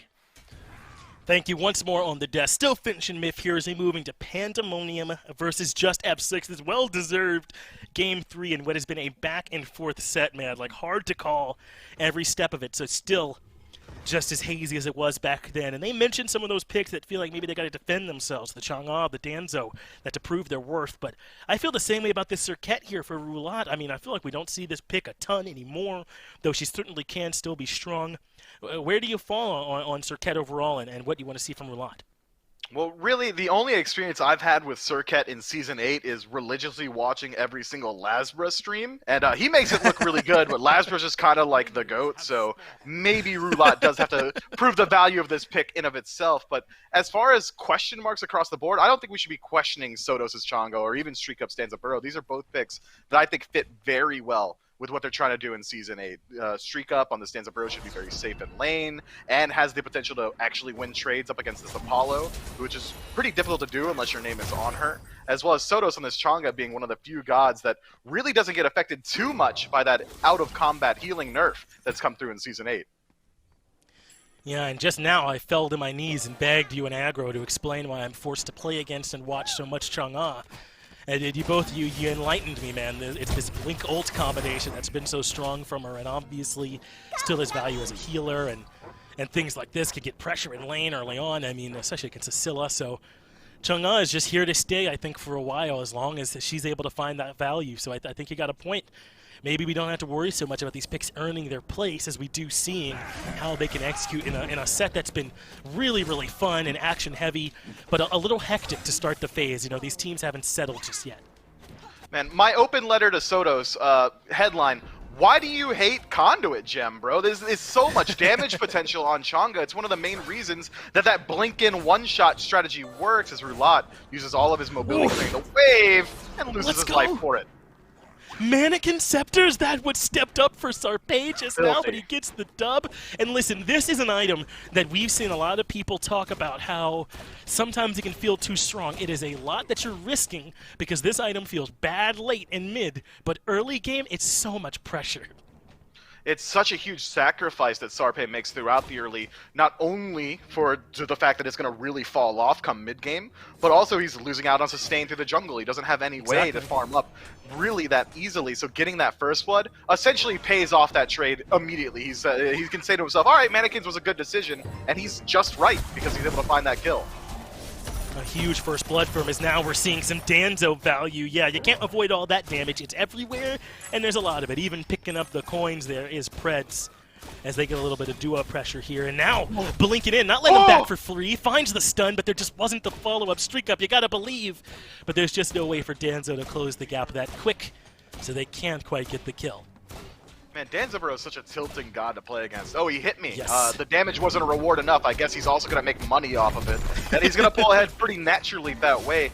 I've been seeing a lot of Danzaburos go for the Gilded Arrow as well, just to even get a little bit more of a gold advantage. This time around, though, both ADCs electing to go for the Death Toll immediately into Devourer's Gauntlet for additional sustain. I like that start on both of these gods, but especially Danzaburo. He's gonna need that mana sustain from Death Toll if he wants to continually throw out these abilities and make use of that additional gold farm. Death Toll feels so good, doesn't it? Whenever I go the Leather Cowl start, I feel like I have these mana problems, like right around now in this lane, but Death Toll kind of covers that up. And these starter items, Season 8 in general, it really added so much. There's a lot to think about in Smite right now. Just a great breath of fresh air, I feel like, for the competitive scene, casually, for all of that. I mean, we see Wander's Gifted Benevolence, there's all these options, and now easing these solo lane ganks are easier now as Lystemix gets caught out by the stun. I hit 5 first, thank you very much. And that's Lystemix drop. Man, Sarpé getting so much value off of that first blood. Hits 5 first, and immediately rotates over to set up for that kill with his teammate. And Rotwin, this is how it's been going every single time. That stun into taunt combo is essentially true. That's so hard to deal with, especially as a Geb. Rotwin, no stranger to this pick, though. It's not the first time we've seen him on it this set. So I will. He's rotating in behind, but his damage output, let's see if it's good enough. Yeah, he doesn't have the Conduit Gem, can't quite find the big ultimate he was looking for, and the rocket allows the escape. That's a big rotation on this map for Sotos to make, and essentially doesn't get anything. Yeah, doesn't get anything, but puts his lane a little bit further behind. Now they 3-split Yes. that wave. He forces himself to miss out on that wave in mid, and Roulatte's going to be able to pull a little bit further ahead off of soloing it himself. That's a tough rotation from Sotos there. But it felt like hesitation again. He could have thrown out that ultimate from max range and at least dealt the damage before Streak Up was able to go into the ultimate, find the stun, at least force the beads or something along those lines. But it just felt like JustF6 wasn't ready for it. Yeah, I don't think so either. It just did not quite come to fruition. And listen, Sotos has done a lot of good mid to dual lane rotations this set. I'm not going to beat him up for it. It's a big part of his game, it seems like. And for the most part, he's done it well. It's just that that one didn't work out. And plus, I think my man Joshi has proved he's not blinking. He's not coming over there. He is not matching that rotation. So Sotos can give it a try, see if he can find it. And that time it didn't quite work out. But for the most part, it's been there for him. It has been, but even though it has worked out for him for the most part, especially in that Raijin game, the first game of the set, Joshi has yet to fall behind even a single time from not matching he's these not rotations. moving. He's not going anywhere. My man plays in mid and he says, if you guys want to fight with me, you're going to come here and fight with me. I'm not coming to you. Joshi, a little bit selfish out of the mid lane, but it's been working out for him in large part. But again, I got to highlight it. Ascilla electing not to pick up the Conduit gem is such an interesting decision for me. Maybe the transition to mid-game is a little bit better, having that CDR inside of your build means you can go for the shoes of the Magi and not have to go for the less power out of your boots. But man, I love the passive from Conduit. I got to imagine they do so much Here's more damage. aggression. Toddy dropping in with the ultimate and follow-up from Roulade, who's had a great start to this game on the Circuit, and Preds has nowhere to go. There's the chase down. And what a start here from JustF6 as they respond to Sarpei's aggression that he's had all game. A much-needed dual lane gank. That does go their way pretty here's my cleanly. response. Closes up the lead pretty well. Sarpei. He wants to put less Stimix down again. Yeah, don't step walk up up. here. Yeah, we're going to take away your Better defense. not. Oh, there it goes. Here comes Sarpei, dive in the tier 1, and has already dropped the ultimate. Guan Yu horse should be enough to secure it, and that is the response to the duo lane pressure, is that Sarpei is shutting down solo. Les Stimix is not getting to have any fun. Bro, it's not easy to kill a Hercules unless you have a Nemesis who's able to strip away all the defense, and then a slow from the Guan Yu, and even more defense shred from the Talu Assault. My man might as well not even build that Breastplate of Valor, because it's not going to matter in that 1v1. He is getting targeted out, and I think it's going to keep happening. That tower is not enough to protect you. No, it's not. Not when Kana is able to get up on the horse and tank it for a little bit. He went for the reinforced greaves into Breastplate. So they need a Nemesis on the other side if they want to touch Kana at this point, right? Because the prots are there, the mitigation's there, and he's able to tank 3 shots from that tower and get out and then start healing up with blue buff plus that heal. So a great combo over and right, and the pressure's on Roulade to find more in duo to keep up with it, because that's basically the only place he's been able to go. And speaking of Roulade, it looks like he is going to go for a more traditional bruiser build, kind of reminiscent of what we saw from Season 4 Circuit Jungle, immediately into that shifter. It's a fantastic start for him, but it is going to slow down the build ever so slightly. No penetration coming online early. He was going to have to slow down all that much, and he's already falling slightly behind a Nemesis who, you really don't want to be behind a Nemesis. That's a late-game hyper carry who's absolutely tearing it up with Mannequin Scepter. Sarpei has been doing a great job of setting the pace, and Roulade really hasn't matched it at all. No, he hasn't. I mean, aside from that aggressive gank, and really, it was mostly Toddy, right? Crashing in with the ultimate, and then Roulatte's kind of able to follow up. Not sure if they'll be able to just keep making that happen time and time again, whereas Sarpei, getting ahead, has the aggressive selection with the mannequins, can't afford to be aggressive in the early game, and hasn't seemed to struggle in the sustain department either, has he? Sarpei's really managed this aggressive, real trade-offy item in the jungle well. I think it's due in large fact to this identity of he really is splitting almost everything with Joshi. He's having Joshi clear the camps instantly, so it doesn't come down to whether or not he can sustain. He's splitting that much, and then using the kills and the assists and whatnot to keep himself afloat as far as farm goes. Whereas Roulade has been, in large part, just kind of farming the jungle on his own, trusting his team to be able to farm up in lanes, be it Rotwin and Sotos on their own. But, bro, you can't leave him like that. Good lord. Hey, come here.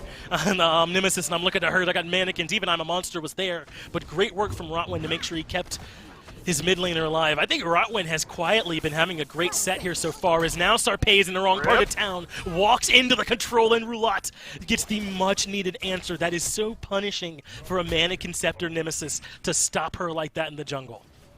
That is so huge, but at this point, Mannequin Scepter has already started to fall off. That damage output is really taking a hit at this point. That's how quickly it happens, so it's so good that the Nemesis was able to find that value early on, and it looks like it is going to be a very auto-attack-centric Nemesis build coming through from Sarpei here immediately into the Stone Cutting Sword. Wouldn't be surprised if we see something like an Executioner or something along those lines, or maybe a Brawler's Beat Stick if they really want to deal with the healing from Lastemics as Roulat.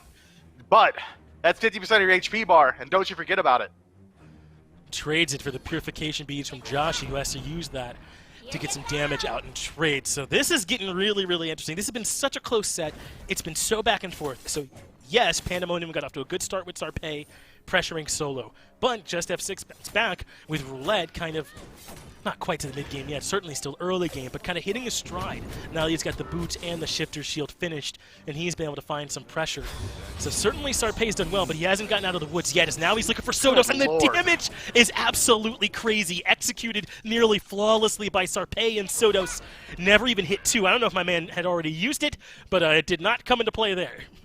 Yeah, Sodos didn't get his beads off. My man didn't even try and use the ultimate to peel for himself. He just fell down. A stiff breeze knocks him over, and Sarpei makes use of that opportunity and immediately works his way towards that Greater Scorpion. It seems like, as the weeks have gone on, this timer on the Greater Scorpion has really been cemented. That's, what, this 5th game in a row that it's fallen around that 10 to 12 minute mark. These teams are really getting better about finding the time to work their way in and create a POI on the map to force fights in the future. Yeah, it looks like it's not so much necessarily based on who's overall in the lead. It's based a lot on which jungler is being aggressive, if you've got this duo side control, and just if you're able to find a fight, a pick to open it up, and then you can move over and grab it. So it's not a steadfast hard rule so far, except for, you want to do it around that 10-minute mark. It's just that you take it when you can around that window. Yeah, I really like it, too, that they're trying to get it as early as possible. This way now, there is a threat on that duo side, so it means that pressure in the duo lane is going to become more and more valuable. Take a peek at the duo lane builds as well. Todi GR seems to already understand that he likely needs to win these trades if they want any chance at moving in towards this neutral objective.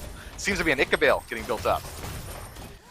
He's going to need the help, clearly, as we just saw the damage. Now I'm a monster connecting. Waxing Moon does hit Sarpei, who ends up low in trade. But the Cataclysm slows down the aggression, but Sarpei gets Sodos. Joshi gets Roulette, and this fight is a nightmare. I imagine they're going right to the Gold Fury on the back of a huge 3-for-0. Man, did Sarpei put his big brother on the keyboard, dude? This is a different jungler than we've seen in the last couple of games. This guy is popping off right now. He's making things happen. He's engaging the fights. He had hard CC on the other guys that he wasn't engaging, but now on this Nemesis with this lead, he is loving this aggressive playstyle. Unfortunately, Finch a little bit off on the prediction. Gold Fury not going to get taken away this time around, and that's a very interesting call from them. Not often you find a clean 3 picks like that, especially with an auto-attack-centric jungler. I think Gold Fury falls for free there. Instead, they take the opportunity to clear out the mid-tier 1 and take a ton of farm on the right side of the map. I wonder if they were trying to leverage that to get some control further on the side of the map they've been dominating all game long. They'll now come back over, grab these oracles, and get vision on the Fury, but they just weren't quite ready to pull that trigger just yet. I didn't see where Streak Up was. Maybe he wasn't quite in position to come over to that either, and so instead they just kind of stick with where they were, just grab what farm that's nearby. I agree, I think it's pretty likely to get Gold Fury, but they certainly still got good value on the map anyway. It's not as if they just sat on their hands. Yeah, not going to complain about a red buff invade, not going to complain about stripping away back camps, and not going to complain about a 3,000 gold lead. But now what are they going to do with it? Now what's the opportunity? They've established a pretty sizable lead for the 13-minute mark, but it's actually JustF6 who's trying to set up for the defensive positioning around the fire, trying to find these picks in the duo lane. Unfortunately, Rotwin wasn't quite able to find the CC that he needs, so Pandamonium are going to work their way in and force JustF6 to answer a difficult question. Gold Fury now down to half. Toddy and Rotwin are in position, but it's already done. They never get a chance to put their hat in the ring. And Pandamonium are establishing that Joshi is running the map right now. I know we're trying to gas Sarpei's 4-1 and 3, but the baton has been handed. This Scylla with 3 items completed. The flat pin is all there. Says, give me your relics and avoid the I'm a monsters because the damage is here.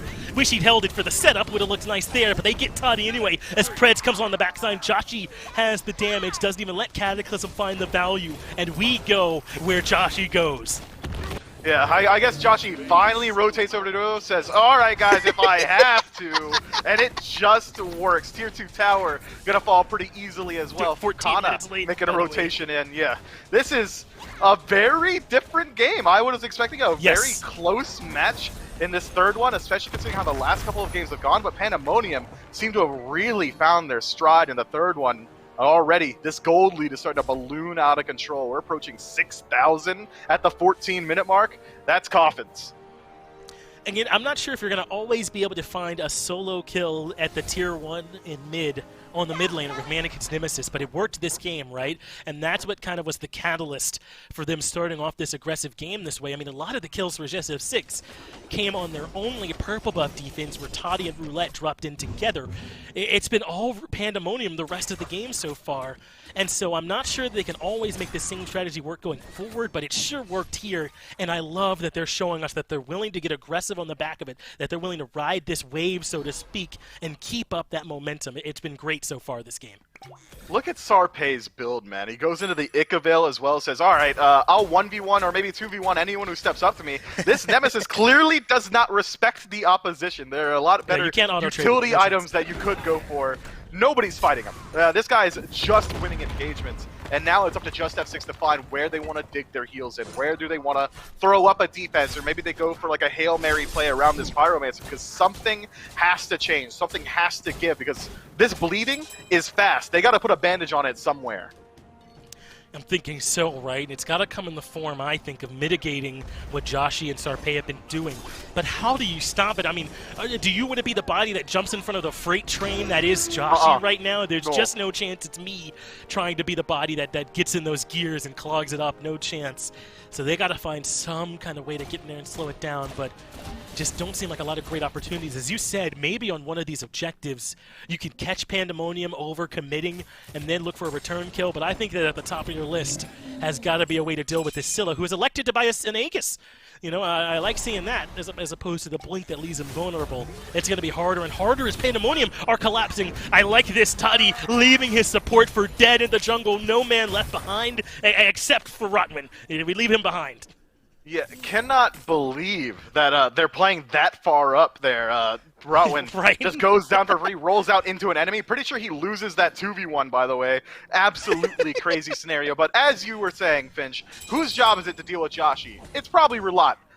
Being level 14 on Circuit, 4 levels down, wouldn't be me, bro. I don't care that it is my job. If I'm Roulette in this situation, I'm watching Joshy kill my entire team while whispering. Wouldn't let it happen to me, though, and I'd be right to do it. This Circuit can't deal with them.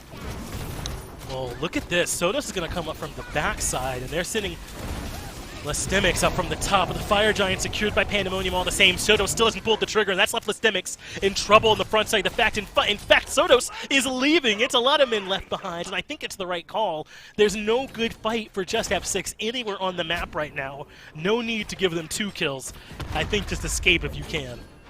Yeah, this is the best play that Tony GR can make. He's just gotta push. Let me send some gold to my boys. We desperately need it, but unfortunately... Get him a stimmy or something, bro.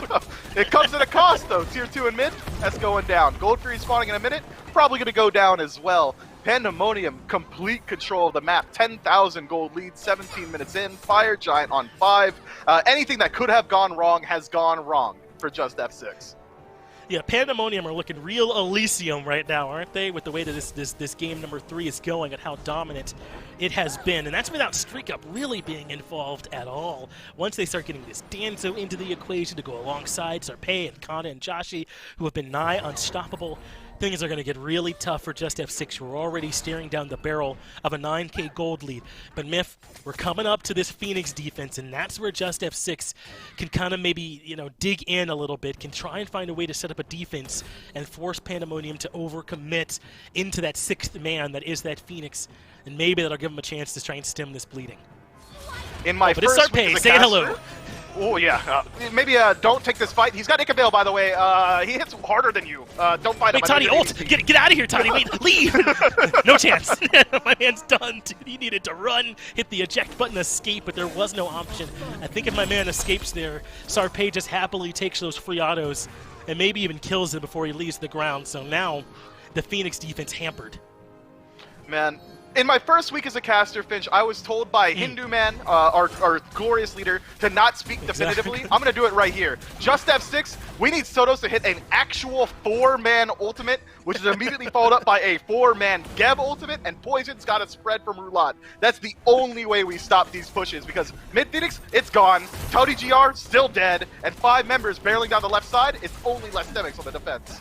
Yeah, this is absolutely squeaky clean for Pandamonium as the left side Phoenix now in trouble. Wow, and I think Listimics might have been there. I just got to trust that kill screen up there that he was, and my man got blown up because that was efficient. And now Pandamonium on the precipice of just flat out ending this game. There are still 4 members up of JustF6 to defend, but they're going to have to find some heroics as the Titan is the call. But Kana diving deep, taking a ton of damage, forced to retreat. Some damage from Joshy's coming through too, but looks like Pandamonium giving up on this end call and just going to, leave with their victory. No need to throw everything away here. Yeah, I understand why you would give up on the end call when you use every single ultimate on enemy gods 3 feet away from their fountain. That maybe the Titan's able to survive these situations. Roulat, though, can't say the same about that, bud. Oh, Rotwin, you want out? Nah, rollout doesn't work like that. Rest in peace and eat some dirt. Pandamonium, man. It's tough. Wait, out Miff, here, are they It's tough. jumping? Are they just in the streets jumping right now? Because that's what it feels like. Pandemonium are just waiting to catch someone alone. Now it looks like the only respite JustF6 are going to get is this pause. Come back out to us, give them a moment to breathe and recollect themselves, because I think they need it. Listen, Miff, I like this team a lot, JustF6. They really earned some respect from me here in this set. It's been so fun and back and forth. But I think this might be on the precipice of over, right? Unless they can find, as you said, some big plays. That's what they need now if they're going to turn this around. They need a lot, man. They need a miracle. Yeah. They need some DCs. Maybe like internet goes out on the entire west coast of Europe, so maybe some of the members of Pandemonium DC that way. But it's gonna take a lot, and it's not just one team wide. It's not one DSI that is gonna put JustF6 back in this game. I'm thinking 2, 3, 4, 5, 6, maybe 2 Phoenixes down at 20 minutes. That's tough. Yeah, maybe like an Air Bud thing where like, hey, no one said a dog can't play, and that helps them turn it around. Something like that, bro. As JustF6 are now in danger. But Toddy finding a big kill. Kana has dropped, and the Titan is only down to half, but the Crush does so much damage. Sarpei has been dropped as well, but it's just too much damage. And I want to reiterate again, a great set here from JustF6, but Pandemonium will come out the victors on a dominant Game 3. Glad we were able to come right back. Kind of crazy where that pause came in. It was right at the end, but now we're right back into the action here, Miff. I mean, is this Pandemonium team a number team that you have to look out for, just like Elysium now? Have they kind of set that pace already?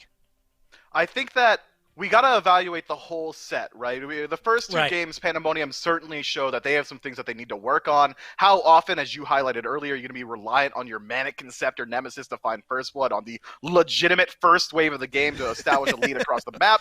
I'm not sure that that's a consistent strategy. That might be a stroke of luck that you set yourself up for. But certainly, if Pandemonium is able to reach the heights that they did in Game 3 consistently, they are certainly a threat.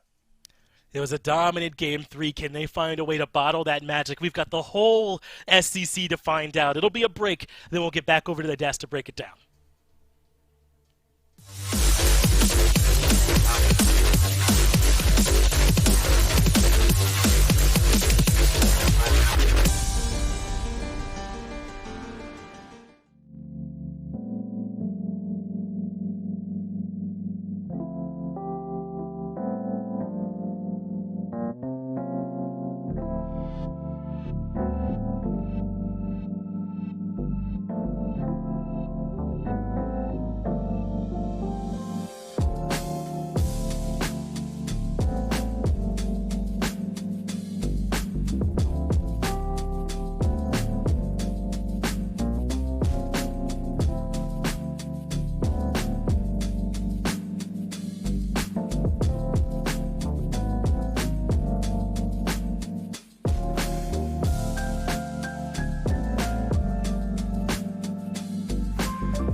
total side note, Gormizer, I love the chill Zeus that we got hanging out on the desk between the games there. It's such a good vibe to bring us back in to the post-game desk after JustF6 versus Pandamonium. Pandamonium, Gore, they win this one quickly, and it is not particularly close. The quickest game of the SCC so far this year and so far today. And it's really run out of the jungle and the mid lane there. The Scylla and the Nemesis just ran wild. Yeah, after a couple of nail-biters there, I mean, I guess the first one you kind of watch it in Pandemonium do take off with it, but after game number 2, kind of seems up in the air. I'm expecting something just as challenging and just as ridiculous, and then it just never takes off for JustF6. I think Roulat didn't quite get to the level of play that he would have liked in this game. Whereas on the other side, Sarpé, as you can see by all of these nice early game highlights, had just the game that you want from your jungler early on, right? Was able to be impactful on all of the map. I mean, this is just a hat trick. He's going down a checklist at that point. That was a mid, a jungle, and a solo kill. All he needs is the duo lane. He just completed all 5 and collected all of the trophies he needs to win the game. I mean, they just started tearing through him, and then it built this lead up so that then Scylla could take over and do Scylla things. Well, Gore, then the big question is, I mean, I think it's hard to take away all that much from a game like this where it really just spirals out of control, right? I mean, obviously a lot of the gods looked great for Pandemonium because of the state of the game. What do we think about the Chung mid here? Because admittedly, you know, it was obviously a tough game for everyone on JustF6. I didn't see much there. You know, she's a decent pick, I think, in a lot of regards. What do you think is her status moving forward? I mean, 4K damage, second, third to last, I suppose, on her team, but right there between jungle and support is just tough. If I remember correctly, she was someone that Zeros liked to play a lot in mid last year, and, you know, was picked around in some levels like that. And everything I gathered is that she really is just a win harder god, right? If you are already winning, she will help you escalate that to an even greater win. But playing from behind, especially against something like a Scylla that has been very prominent towards the end of last year and so far a lot in Season 8, whether it's bans or picks-wise, I think it's something that you have to be a little more timid about. It's definitely something that I think I've seen more in Europe than NA, but I feel like this was one of those picks that if she falls behind, she's going to be able to provide great setup, but she might not be able to carry the game the way that you need it. And right there is a perfect example. She was able to sustain and survive, but maybe not really be the player that is necessary to get the game back under control.